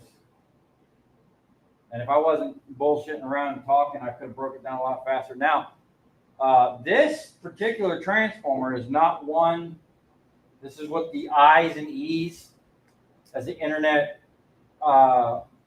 corrected me years ago when I called it a W. I guess you can be an E better than a W. So this particular one, the coil needs to be cut and driven out, and that's a long drive, man. I've had some of these that were tough, but if I take this off, I can most likely grab that with my puller. And I'll be cutting this with the bandsaw. Now, I was never really a bandsaw guy until I got a bandsaw. And what a difference, man. Now, obviously, there's always the right tool for the job. Let's go back over here. Oh, you know what? Let's just open up this real quick, because I thought I seen some gold in this. Oh, are you kidding me? You got some weird star bit. Oh, there we go. Okay.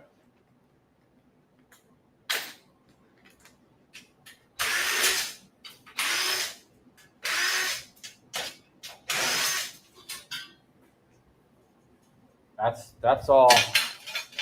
That's all stainless steel. I got about 150 pounds of stainless. Now we're back on this other thing. Back and forth, huh?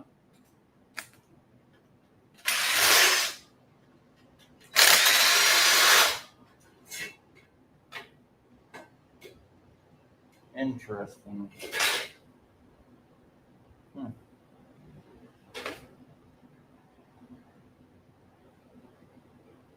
I think this is how this is going to have to come out.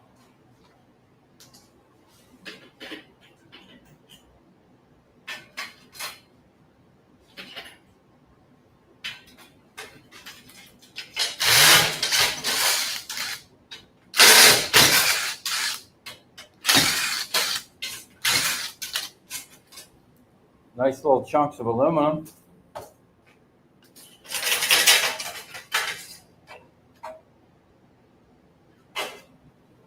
Are you serious?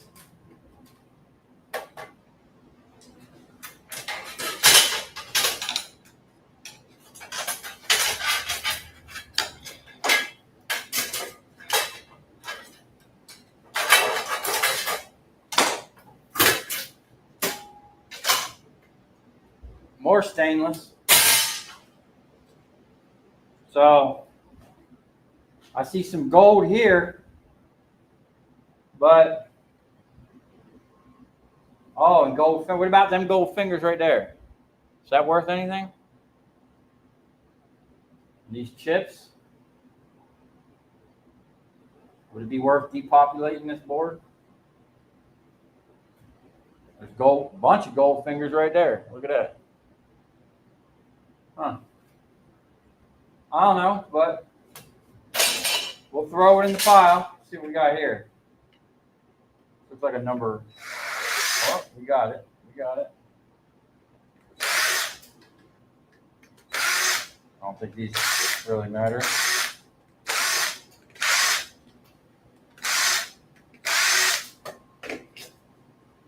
That looks like copper, though. Oh. Oh. Quality control. Hiding our. Oh. I think that's a number 1. Or I have it twisted really hard.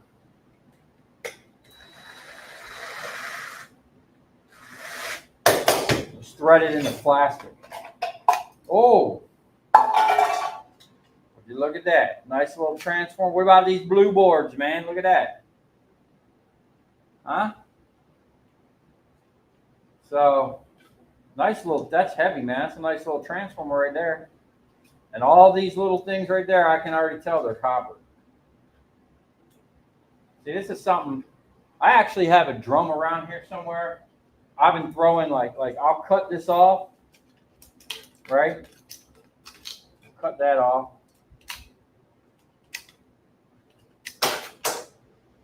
It's full of copper, but it's all up in this plastic, and they're like twist. You can probably straighten that and push them out. I've been saving weird stuff like this that has bits of copper in it. For one day, I'm gonna make a hammer mill. We'll just throw all this stuff in a hammer. I'll have a huge chunk. What about stuff like that? Like this doesn't weigh anything really. Look what's on there. You see that? Is that anything? A little LED. Whatever that knob is, it's adjustable. This might be a fuse or a breaker, whatever that said. What did it say? A voltage relay, 1-phase voltage under trip. Huh. Okay. That's a nice little transformer, man. That thing's got some weight. You know it's copper. Okay. All right, well, we got a little bit of scrap, something to put in the bucket. Now, the price of scrap going down has really got me. I wasn't planning on selling anything tomorrow, but I might have to. I got tons, literally tons of aluminum sitting out there. I can't have it go down anymore. I should have called Friday for a price.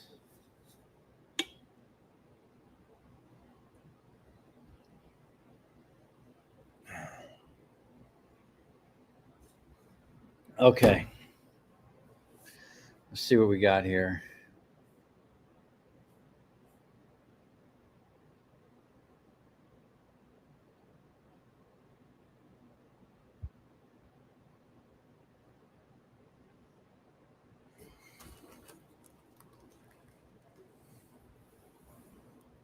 Uh-oh. You guys lose sound?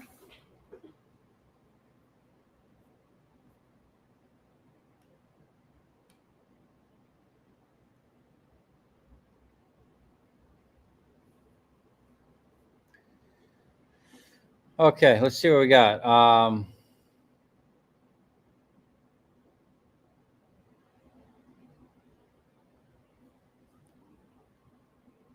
Did the sound come back in? I think when I moved this, I shut it off.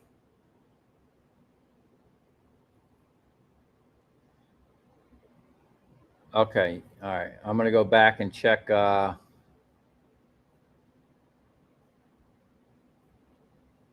see.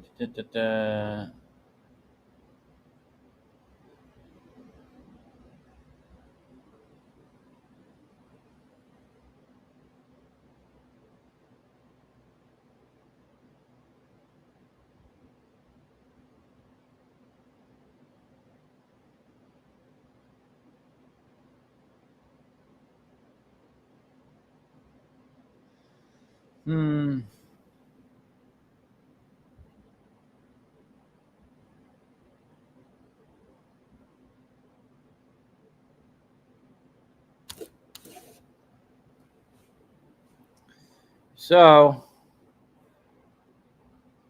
yeah, it sucks that the market crashed on Friday. Man, that's crazy.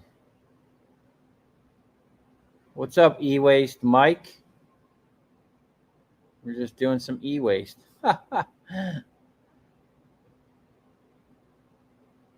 um, I'm just gonna read through these real quick. Catch up.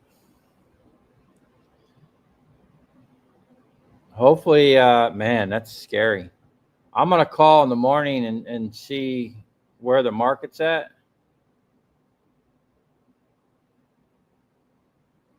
My mom wants to come on a live stream.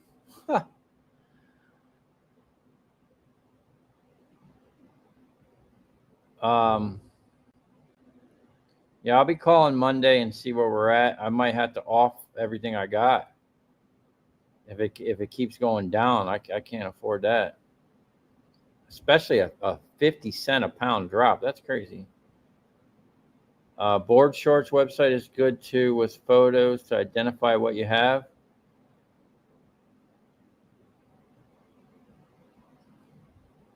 Electronic scrapper, you pay better than Board Shorts.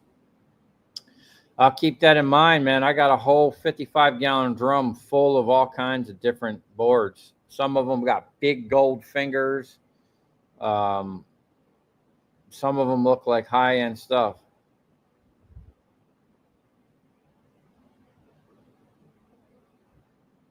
Merchant Metals, you stripped 600 amp service with a power buggy and a strip meister.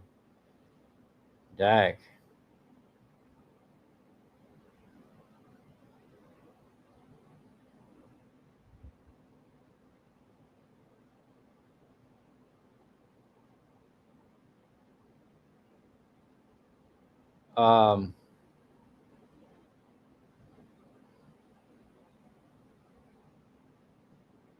Air hammer that transformer.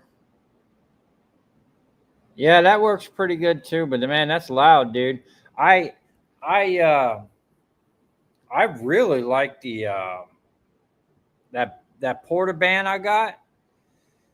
It's really wanting me. I have to get new rubbers for the. I have a jet bandsaw that I got for scrapping. I really want to get that thing going because after using the bandsaw, I like the smoothness and just the versatility.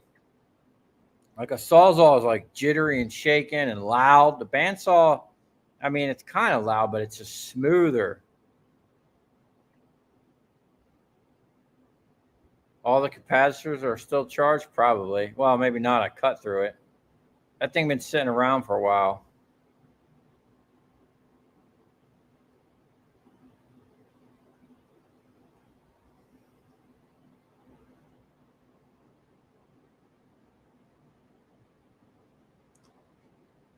IC bond wires and plastic integrated circuits, 4 pounds to the gram of gold.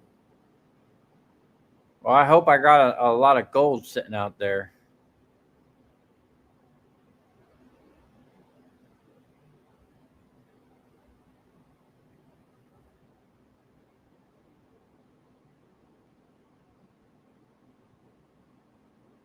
Copper was down to $4.06 when I started, and it's currently at $4.35.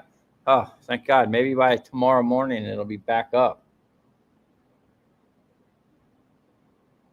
Eating, use some crappie and watching crappie. Crappie, what is that, a fish?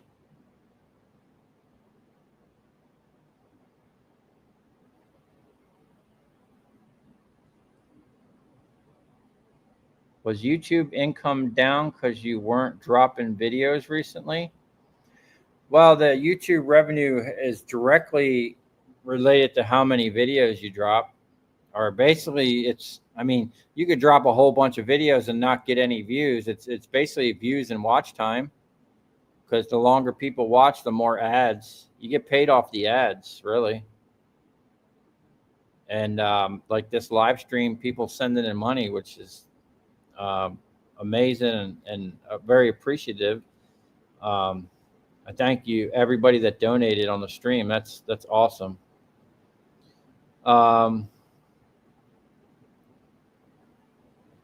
Now I lost the sound because I moved my thing. This microphone is finicky. It don't like to be moved around. Am I a Christian? I guess you could say Christian. I don't really conform to any religion, really, but I do believe in God and live my life pretty much, do unto others and try to do good. I'm not into any weird stuff, if that's what you mean. Go to church now and then. And yeah.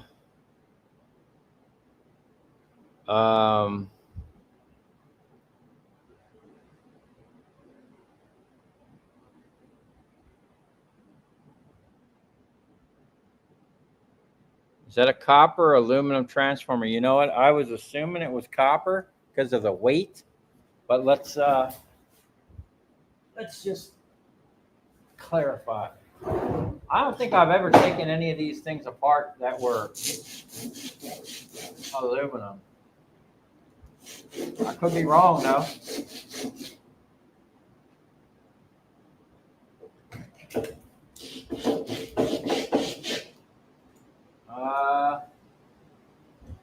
It's got a wire in the way. They might have snuck in an aluminum transformer. That'll suck.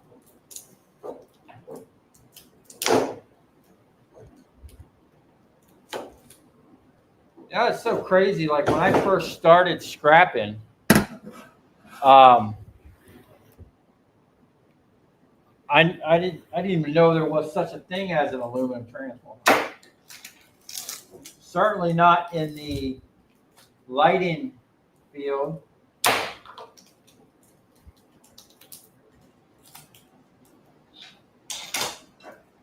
See all the coils there. Oh, no way. Wow. We got robbed.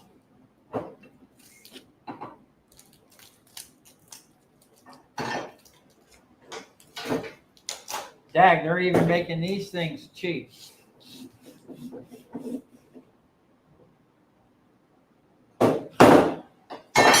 Good thing you asked that, man.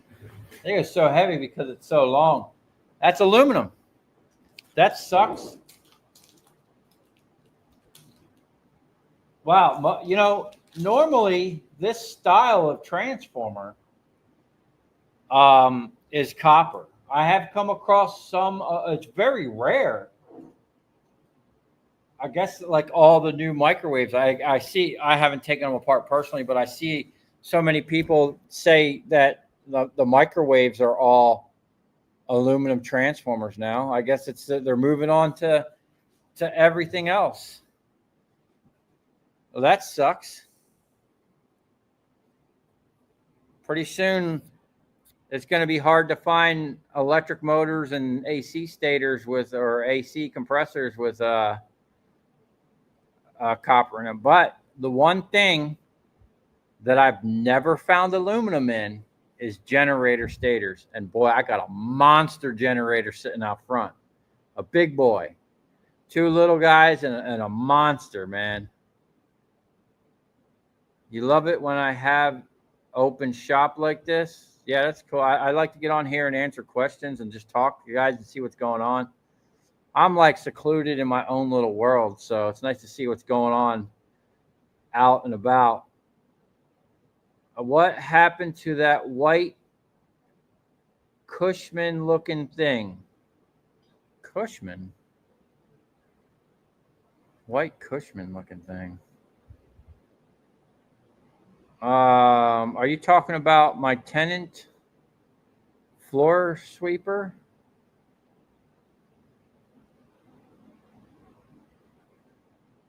Did I do the black box yet? Yeah, I just did it.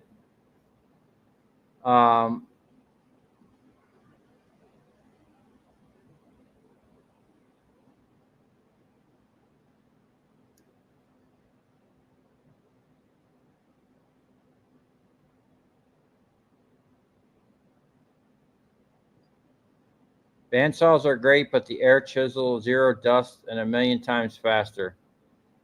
Yeah, for certain things.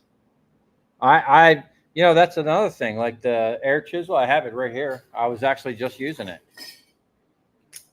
But this one here, the Chief, this is the little Chief. Harbor Freight sells the big Chief. I think it was like $40. And the chisels themselves, garbage. Okay, you got to sharpen them constantly. It's not a hardened steel. I went with the quick release thing.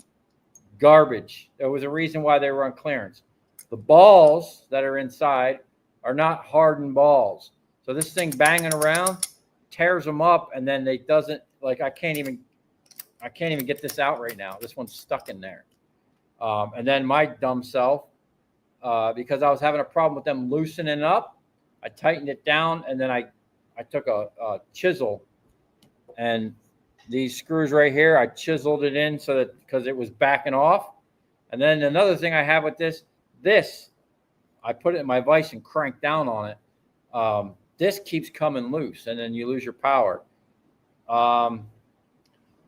When it works, it's okay. It's pretty good. I would have probably wanted to go with the Big Chief, which was, I don't know, I think over $100. This one was like 50 or less than 50. But it don't even compare to that one Steve has. He has that Silver Eagle Matco or Mac, whatever that thing was. That thing's a beast. And when I get tired of this thing aggravating me, I'm going to get a proper one because I do see a good benefit of having an air chisel and scrapping. I used to drill out all the rivets. That thing is way better for rivets, man. It's takes them right off. But you got to have a proper one. I mean, it's okay. It does work, but it's definitely once you like the first air chisel I ever really used was the one Steve had. So going from that to this, it was like, you're downgrading a lot. It does work and gets the job done, but it's definitely not the same. It's like the first drone I ever flew was I got a DJI Phantom 4 Pro with like an upgraded camera. And I mean, that thing is like the Rolls Royce. It's a big, heavy, it'll do 40, 50 mile an hour, something like that. It'll take 40 mile an hour winds. And it just stays there and hovers, where you want it. So that was my first experience with a drone. And then I got these other little drones to practice so I didn't wreck my big drone. And what a difference, man. You're going from a high-end thing and you get that expectation, then you fly something low grade and it's like,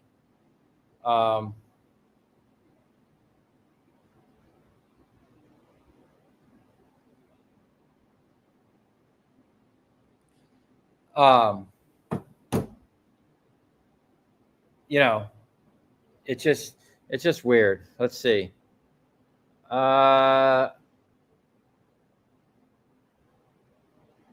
It's definitely copper. The first layer is sheet metal of copper. Are you talking about the transformer? I scrape the actual taps coming out. Maybe I should scrape this side. The taps coming out of the coil taps. I mean, that's aluminum. I can see the coils down in there. I mean, I'll whack the end off with the bandsaw. Matter of fact, let's just be sure. We don't want to leave no copper on the table.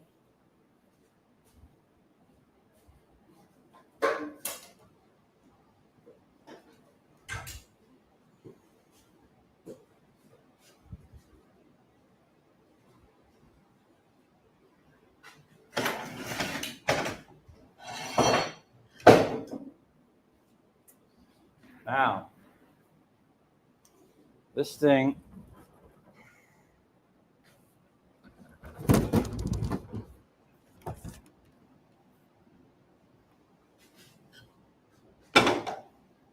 I mean, I checked that. That looks like aluminum to me.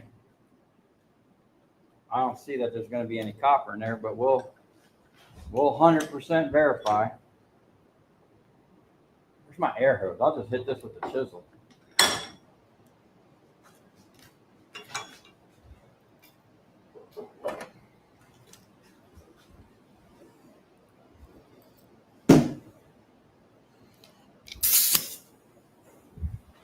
Safety first, right?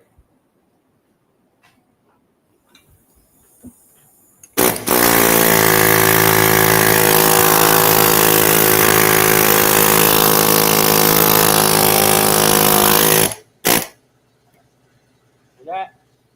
It's not. There we go. Oh.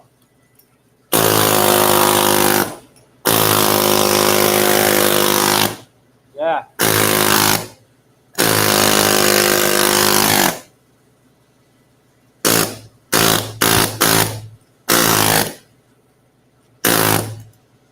%100% aluminum.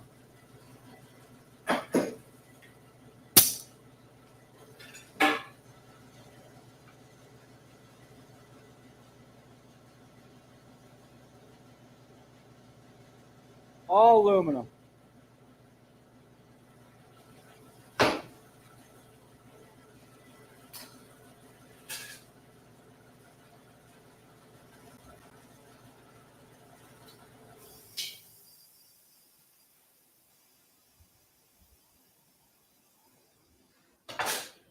So that's unfortunate.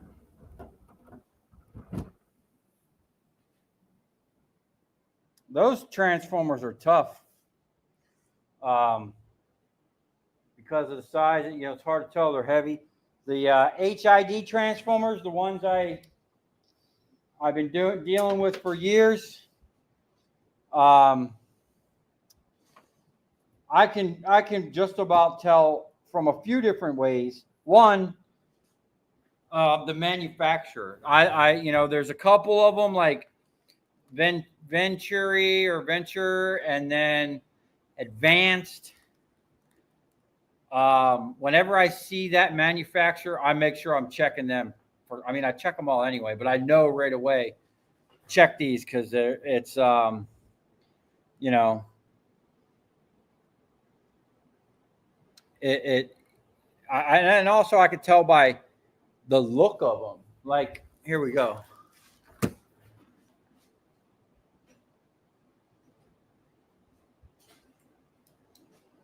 You can tell by the different shade.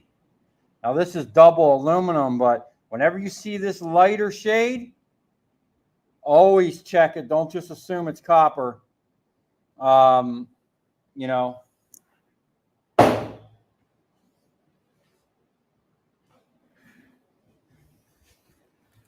And it's really sad, man. It's like they're hoodwinking people. And what's crazy is that's two different shades, but they're both aluminum. So what would be the difference? Why would they use two different shades? Is one like got a better heat resistant on the shellac or something? I don't know. It's interesting that I found copper transformer. I look at it like, oh man, that's got to be aluminum, but you scrape it and it's copper, but there's two coils and they're different, you know. different shades, basically.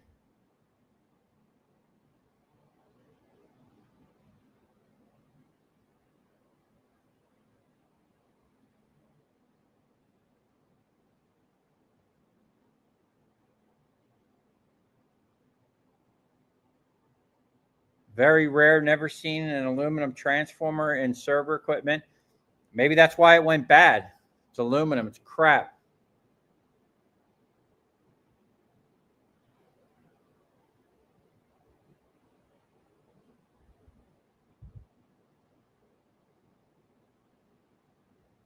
Merchant Metals, you got screwed for. You took down that whole barn for $400. What? See, man, that's tough, dude. You know, I was just talking to Steve. He's doing an engine swap on a Jeep, right? They had a 4-wheel drive Jeep, and then someone, not him, his job was just to swap them. Someone bought another Jeep that was not 2-wheel drive, so he can swap the engine. And as they were the same engines, year, make, and model, whatever, there's slight differences between the 4-wheel drive and 2-wheel drive versions, especially when he was having problems with the flywheel, the converter for the transmission, and all this stuff. So he's been working and he's been fighting. He had to modify the harness and all this different stuff. And I've been telling him since the beginning, because he's been working on it for like 2 weeks. And I've been like, dude, you know, make sure these people pay you, man. Make sure that you get a deposit. You know, do some work before you finish it. Tell them, hey, you're going to need some money because you're not the one that went out and got the parts. They're bringing the parts to you, and you're doing the work. You know, it's one thing why I'm a really good mechanic, okay? But I don't want to work on other people's cars. You know, I don't want to, and that's why I love scrap, because I know when I buy the scrap, I paid it, it's mine. I know there's profit in it, and it's all determined on how fast I get it out, how much money I'm going to make. You know, when you're doing jobs for people like that, I watched those videos of him taking that barn down. Just the amount of work he did taking off the roof should have been $400 or more. Let alone he pulled down all the trusses, then he pulled out all them poles. That's really crap. I mean, that kind of makes me mad, dude, because I watched him do that work by himself. Like, there was one guy that helped him, it looked like, for like half a day. And then he was up there risking his life on the roof, taking it apart for, I don't know how many days it took him, but I know it was a couple days worth of work. That's just shitty. That's a shitty situation, man. Yeah, hopefully you get to keep a lot of that scrap I seen you getting out of there. But, you know, stuff like that, I would have never done that job without having a set price in the beginning. After the first day, I would need a draw. You know, I've got you material on the ground. You're gonna have to give me some cash in my pocket. I don't play around like that. No, that's why I don't work on people's cars, man. You be working on someone's car, you get in there, there's more prop. First of all, I'm a good dude, honest dude. If someone's got a lot of issues, like, I can't just not tell them or rig it, or you know, I'd be like, hey, you need more or that, and then you wind up working for free or doing extra work. And I see Steve doing a lot of that. I'm constantly telling him, dude, you know, make sure you get paid, man. But I hope everything works out for you, Merchant Metals, dude. That sucks, man. I had a white electric cart. Oh, the golf cart with the flatbed. Yeah, I still got it, man. I want to. Someone had ripped out a bunch of electronics. It has some in it. I don't know. I haven't had even time to look at it, but it's something I'm definitely keeping. It's cool as shit, man. It's got a diamond plate flatbed on it, and it has a speedometer that goes to 30 miles an hour. It's electric. It's a Colombian. Has a little push bar on the front, a whole cab with heat. I mean, we don't need heat down here. I'd like to have AC, but yeah, man, I know. Sorry, man. I'm getting late, man. I'm going to have to wrap this up here soon. I got a video to drop. As soon as I'm done this, it's ready to go. I just got to hit the drop button. I'm just going to blow through these questions real quick. Anything else you guys want to ask? Let me know. Let's see here. Try penetrating oil, penetrating that transfer and release once, one layer. Oh, yeah.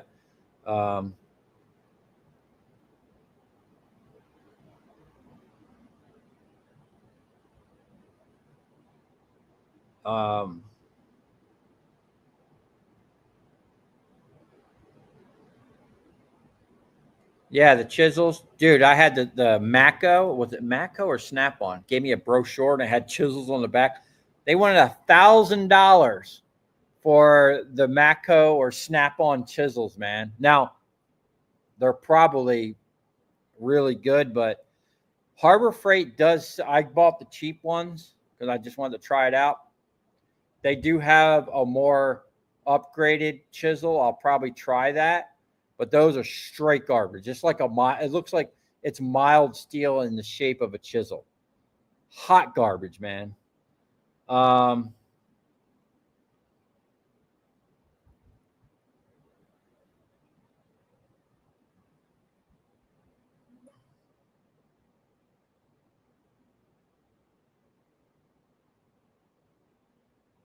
That guy's a scumbag. I didn't trust him from the beginning. I bet he took the trannies out of the lights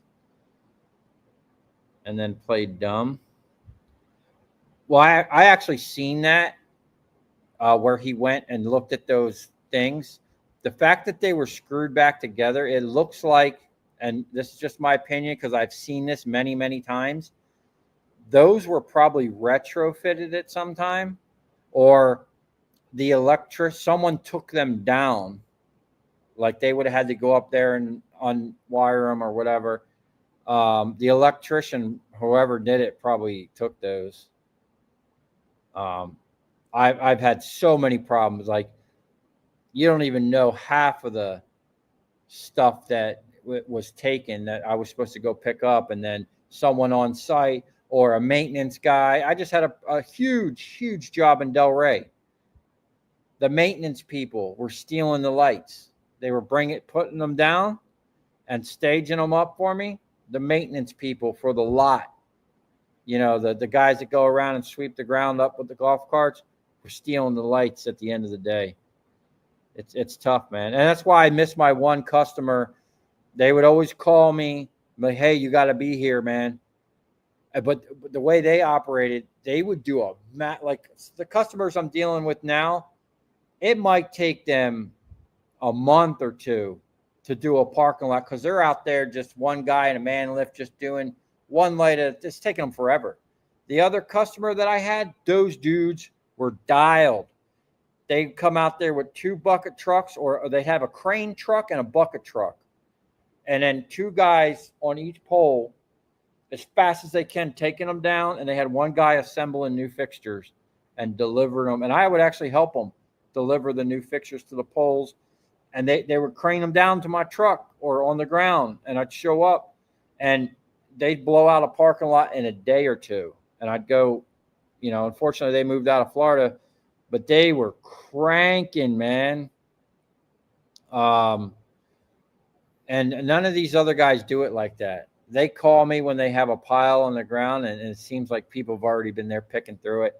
And, I'm at this point, I'm kind of over traveling around picking up the lights because, 1, I'm running into a bunch of aluminum transformers, and 2, I'm running into thieves.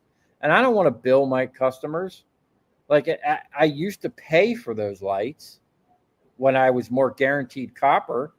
But now with the aluminum and the cost of fuel and the cost of this place, I can't. I haven't paid for a load of lights in a while, unless it's at my customer's shop and I go there to their shop and I'm buying their wire and all their scrap. Then I'll pay a good price for it. But if I'm going out to a job and it's hit or miss, or whether I'm actually going to get anything, I tell them straight up, I'll come pick it up for free. Otherwise, I'm not even going to waste my time. I'm looking to move on to something else. I got my mind set on something else. And I'm going to hit it hard before, you know, while I can. And one thing, it's going to be the generators. I haven't found an aluminum one yet, and I'm looking for the big boys, you know, like what you just see me doing in them last videos. Those big giant generator stators, when I get the actual stator and the rotor together, it's huge profit. And I'm going to dial in my system to where I'm going to shred through them, man.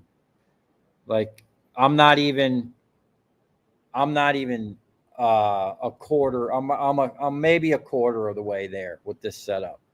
What I have planned and what I envision and what I need to get to, it's going to be next level. Nobody's going to be on this level. Nobody's going to have anything capable of doing what I'm going to do.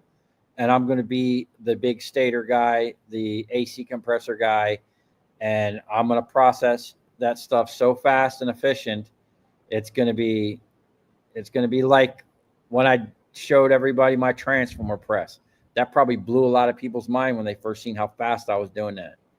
And that wasn't just didn't happen overnight. That was trial and error, a couple different revisions, and I dialed it in.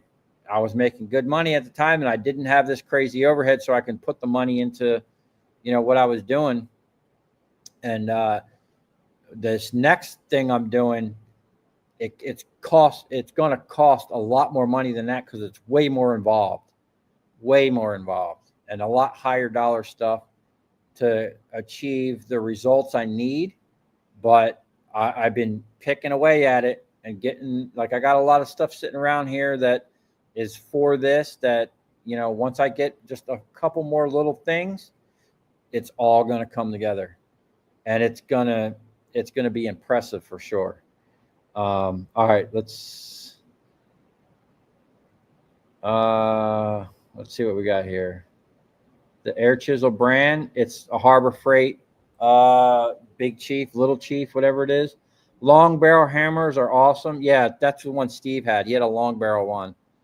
You use the snap-on one. Yeah. When there's certain things, I've always said this, man. There's certain things you just don't buy at Harbor Freight. And I've come, anything like power tool wise, like that stuff, if you're going to use it to make money, buy a proper one, not a Harbor Freight one. Like stuff like hand wrenches, sockets, impact sockets, stuff like that. I'd buy at Harbor Freight all day long over a Snap-on just because of the price, and it just doesn't make sense. And you still get the lifetime warranty. I mean, I hate the fact that it's China crap, but, it is what it is, man. I mean, I hate the fact that literally everything in it is probably made in China. But, as a tool guy, a guy that loves tools, there's no other store like a Harbor Freight. I don't care what you say. You go in there and you literally could I could spend all day in there. I'll just say that. I would wish that there'd be American made. There used to be Sears. Is that all we had was Sears back in the day? I don't even know that we even have a Sears anymore. Probably that tariff issue we were talking about earlier ruined that for us. But, look what happened. Nobody shopped at Sears no more. Whose fault is that? That's people making the choice to go buy Harbor Freight, and not Sears. It sucks. Let's see.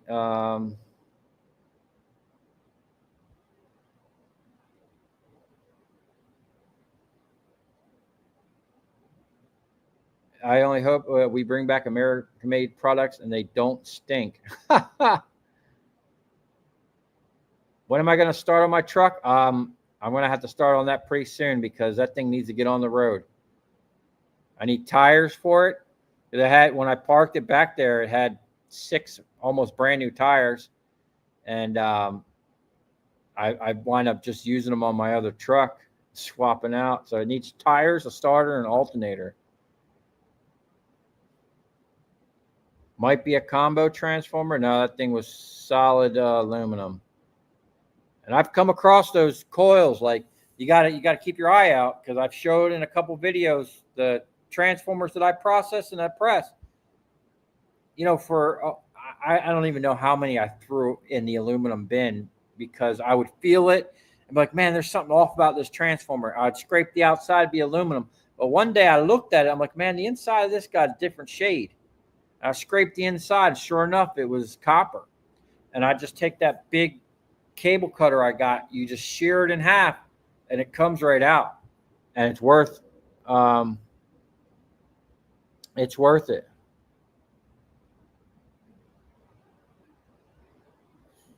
When am I going to start my copper business? You mean mining? That way we can all invest in it and get rich. I don't. I mean, what kind of mining are you talking about? Like, I don't. Even, we don't even have mines here in South Florida.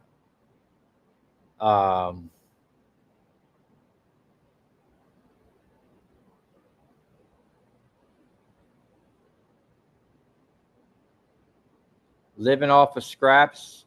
Yeah, street scrapping down here in Florida, dude. If you got the right setup, and I mean, I pass up shit all the time on the side of the road, just because most of the time it's steel. But I see like barbecues, all kinds of stuff like iron, aluminum. I typically don't, unless it's something that I really want or I know is worth a lot of money. I don't think I've ever, maybe once or twice in 15 years, stopped and picked up something off the side of the road. Because I know there's people that they need that money, and that's what they do. I'm not. That's not something to do. But I see them boys at the scrap yard. They go there. They probably do one load a day, two loads a day. You can make a couple $100. I don't know about $400 a day. That seemed like that's a lot. You'd have to bring in a lot to make $400 on a load of sheet.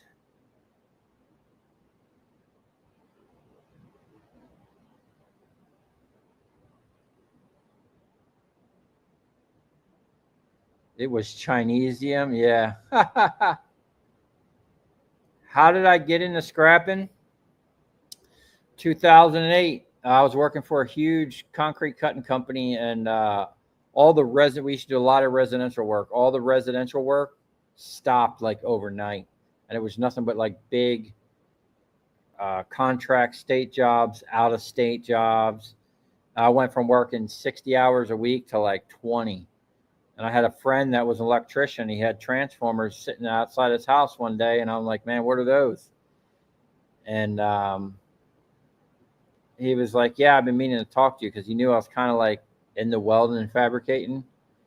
And I think I went over this in a live stream before, but transformers was my first introduction in the scrap. And what is crazy is I worked for a demolition company, and I watched, I don't even know how many thousands of pounds of copper go into dumpsters over the course of like 10 years.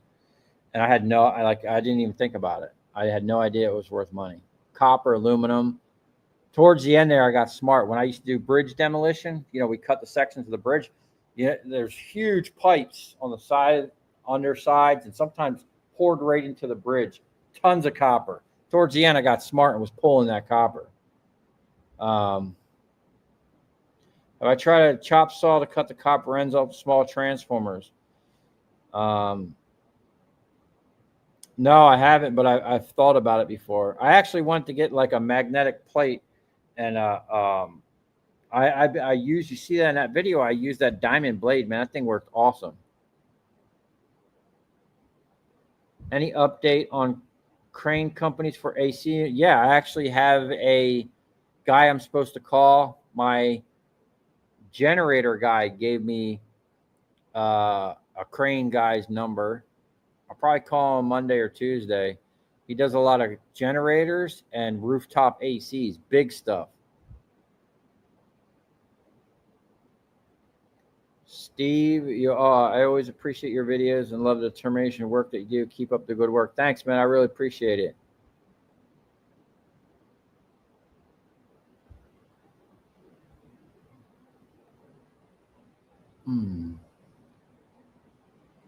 All right.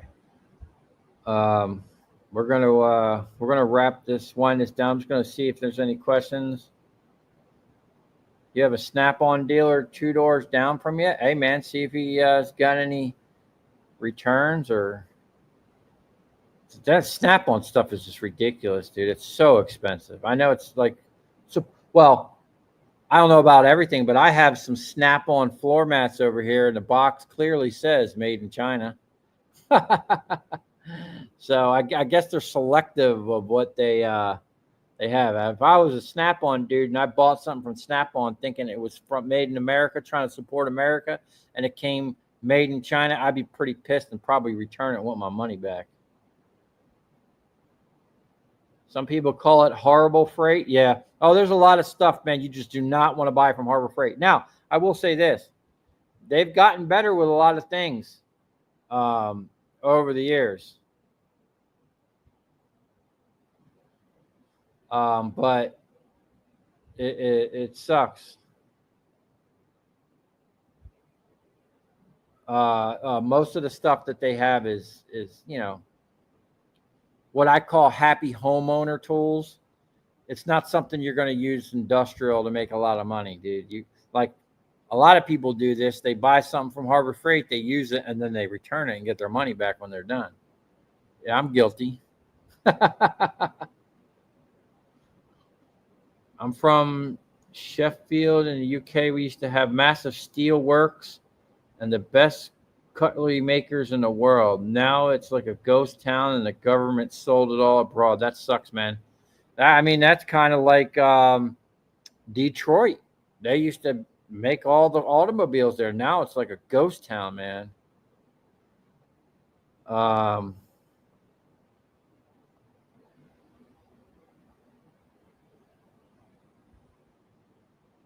Is Primus on the playlist tonight? Yeah, Primus, makes its rounds on the playlist. We be cranking all kinds of music. I listen to all kinds of music, everything, man.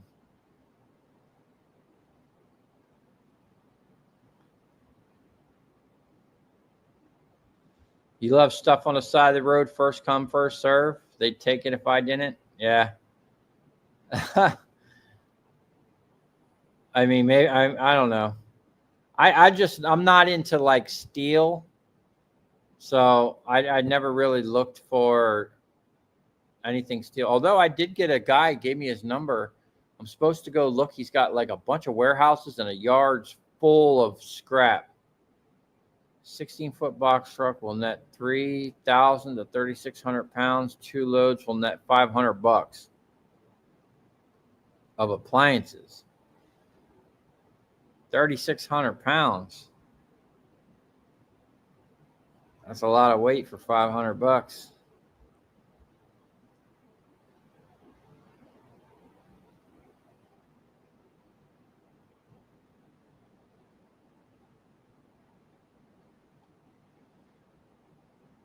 Three trailer loads a day.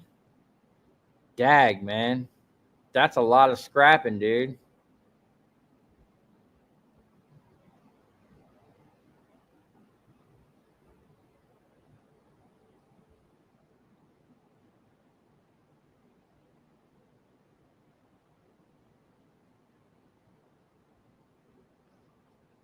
Whatever happened to the drunk guy driving down the vestibule 1.5 years ago? Yeah, man, you know what's crazy? Like the cops came and they sent that dude to they sent him to the hospital. Like something was off with that guy, man. And they let him go, man. They took him to the hospital and they let him go the next day, which was crazy. Like he had to go get his car out of impound. His dog, this doctor lady that was sitting next to me at the pizza place, took the dog and got his number, and then he was asking her. He goes, "Oh, who was the big guy that pulled me out of the truck?" That was crazy, man. And I was just trying to take that dude's keys so he would. There was, everybody was sitting there laughing and videoing, And it seemed like I was the only one concerned with not letting him leave the parking lot, because if he was smashing into stuff like that with his truck, I'm pretty sure he would have killed someone. He didn't know what was going on. Like, he didn't think for a minute that what he was doing was wrong. And, when he finally backed into the thing and I was able to open his door, I was just simply trying to reach in there and take his key. And he was hitting me and like punching me. And then he said something to the effect, "Get off me, I'll shoot you." And when he said, "I'll shoot you," like, everything changed right there. Now, I mean, I always carry, so I was carrying, but I like my martial arts training kicked in, and I just grabbed his arm like he was sitting there. I grabbed his arm and pulled it across him to kind of roll him, and I just threw him out of his own vehicle. Like, I mean, it was like an adrenaline rush, man. Someone threatens your life like that. Like, I didn't know if he had a gun close he could grab, because I'm like halfway reaching in. And that was such a crazy situation. And then what was even crazier is when I threw him out of the truck, he hit his head, boom, and was knocked out. And then I reached in there. I was going to go, I wanted to make sure the truck was secure and there was no gun. I took his keys, and then I was turning around to go check on him and make sure he wasn't like dead. And it was so crazy. It was almost like a reset. You could see his brain reset. He like flinched, and boom, he was awake and up, and he got up. And I didn't know if he was going to try to attack me or whatever. I wouldn't have let him harm anybody or do anything, but it was just a crazy situation. But apparently he got out the next day and got his truck and his dog back and drove. He wasn't even from this area. And he was coming from like the Keys. It already looked like he got in a fight. He was all beat up looking. And somehow he wound up in that little corridor thinking he was trying to enter the turnpike. He thought that was the entrance to the turnpike. That's what he said to me. That was so crazy, man. Anyway. All right. We're going to wind it down. Let's just...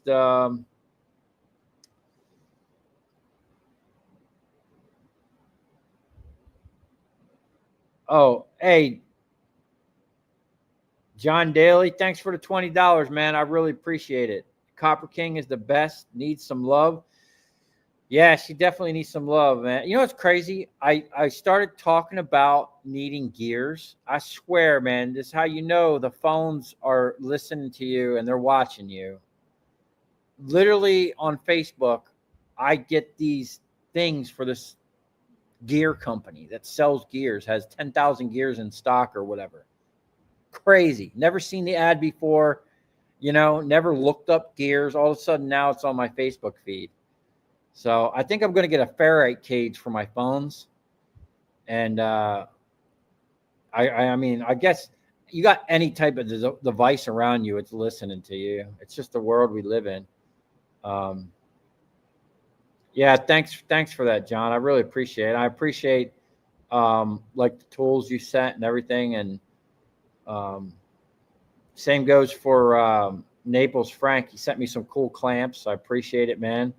I used them I used them for something the other day, holding two things together, not welding. I haven't welded with them yet, but they are the best clamps I've ever had. That style.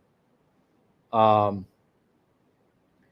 I live in California, and having a concealed carry is hard to come by, but I'm glad to hear that you took care of business. So down here in Florida, you don't need a concealed weapons permit to carry a gun. And holy crap, electronics scrapper, lunch is on me next week. Dag, dude. I appreciate that, man. That's awesome. Man, I really appreciate that, dude. Thank you so much. We might be going to get Mongolian beef now. uh, um, where was I? I'm sorry. I want to try to. Oh, what's up? Someone's from Finland. 5:30 in the morning. Um,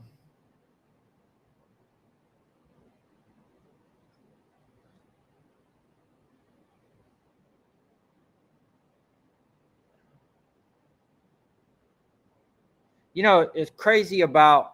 I'm just going to say this about the gun laws. Anybody that you should watch my video. It's on Rumble now under the Free Human Project of me explaining why I was arrested with 2 AR-15s in my 45 and how I was able to get all the charges dropped and get it back. If you don't know your rights, they will straight up take them from you and trample on them and then charge you for not knowing your rights. It wasn't until I threatened the prosecutor and the judge and the cop with criminal charges for stealing my stuff that I was able to get them back. Unless your state has overridden the Constitution completely, I think it's an 1806 or 1880, 1890. Anyway, look up Mulberry versus Madison. Madison, the president of the United States, a Supreme Court case. Any law repugnant to the Constitution is void, and you are allowed to engage in such activities with impunity. They do not have the authority or the ability to make a law that's in direct conflict with the Constitution. And if you got, brass balls, go in there and put their feet to the fire and tell them they don't have the right to keep you from carrying a weapon or having a 30-round magazine or, the Constitution basically says you have the right to have anything the military has. And, it's crazy. It's just a crazy world we live in. There's two of everything. I've gone over this in some of those videos on the Free Human Project. I really want to get back into that because I think we need to be educated now more than ever. Because as I've said many times, all of us, anyone that went to a public school or college was not educated. We were indoctrinated. Um,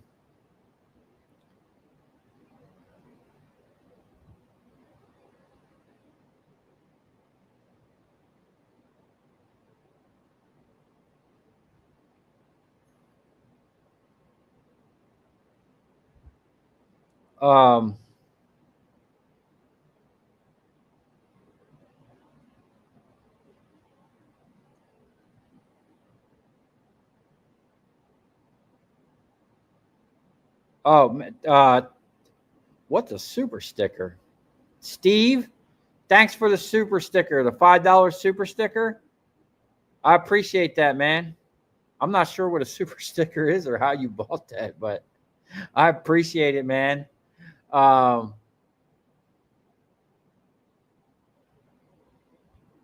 This guy brought up the 1803. That's it. Established the principle of judicial review, giving the Supreme Court the power to declare laws unconstitutional, a landmark decision in the U.S. constitutional law. And you know what? It's never been overturned since 1803. And you know what? When I started asking my public defender, hey, do we have a constitution? And I made him answer, all right, on the phone. He was probably recording it too.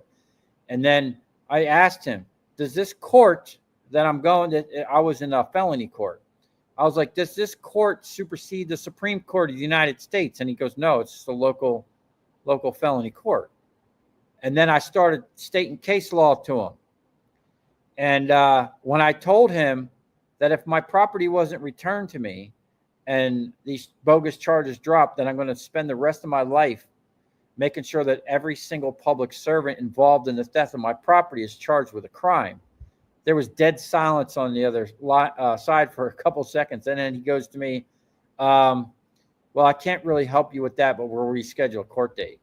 Now, up until that point, every time I go to court date, and not take their deals and not forfeit my guns and forfeit my rights and want to be on probation, they pushed me down the line 3 or 4 months, put me in front of a new judge, new prosecutor, new public defender. I refuse to this day, I didn't spend one dime on none of that stuff other than my time and fuel going to court.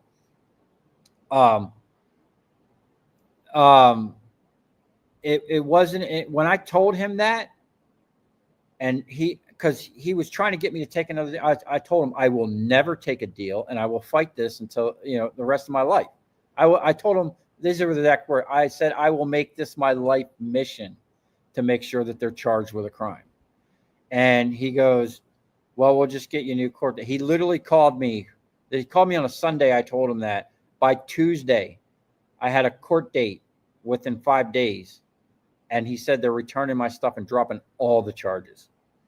And yeah, it took me standing up for myself, not taking their BS and letting them railroad me. And that's an interesting term right there, railroad, because your public defender or your lawyer or attorney, your bar attorney, will railroad you and smile in your face and take your money and have you thinking they're helping you, and they're not. They're not at all. I had to tell them how to do their job. Anyway, makes me mad thinking about that because I went through a 1.5 years without my guns. Well, not all of them, but those specific ones. Anyway, I'm going to wrap this up. I really do appreciate everybody that donated, and then just anybody that came into the stream. I appreciate all the people in here in the comments, everybody that watches the videos on a regular, all the subscribers, anybody that's not a subscriber that just watched. I really do appreciate it. Really does help out just watching the videos. And I'm kind of getting hungry.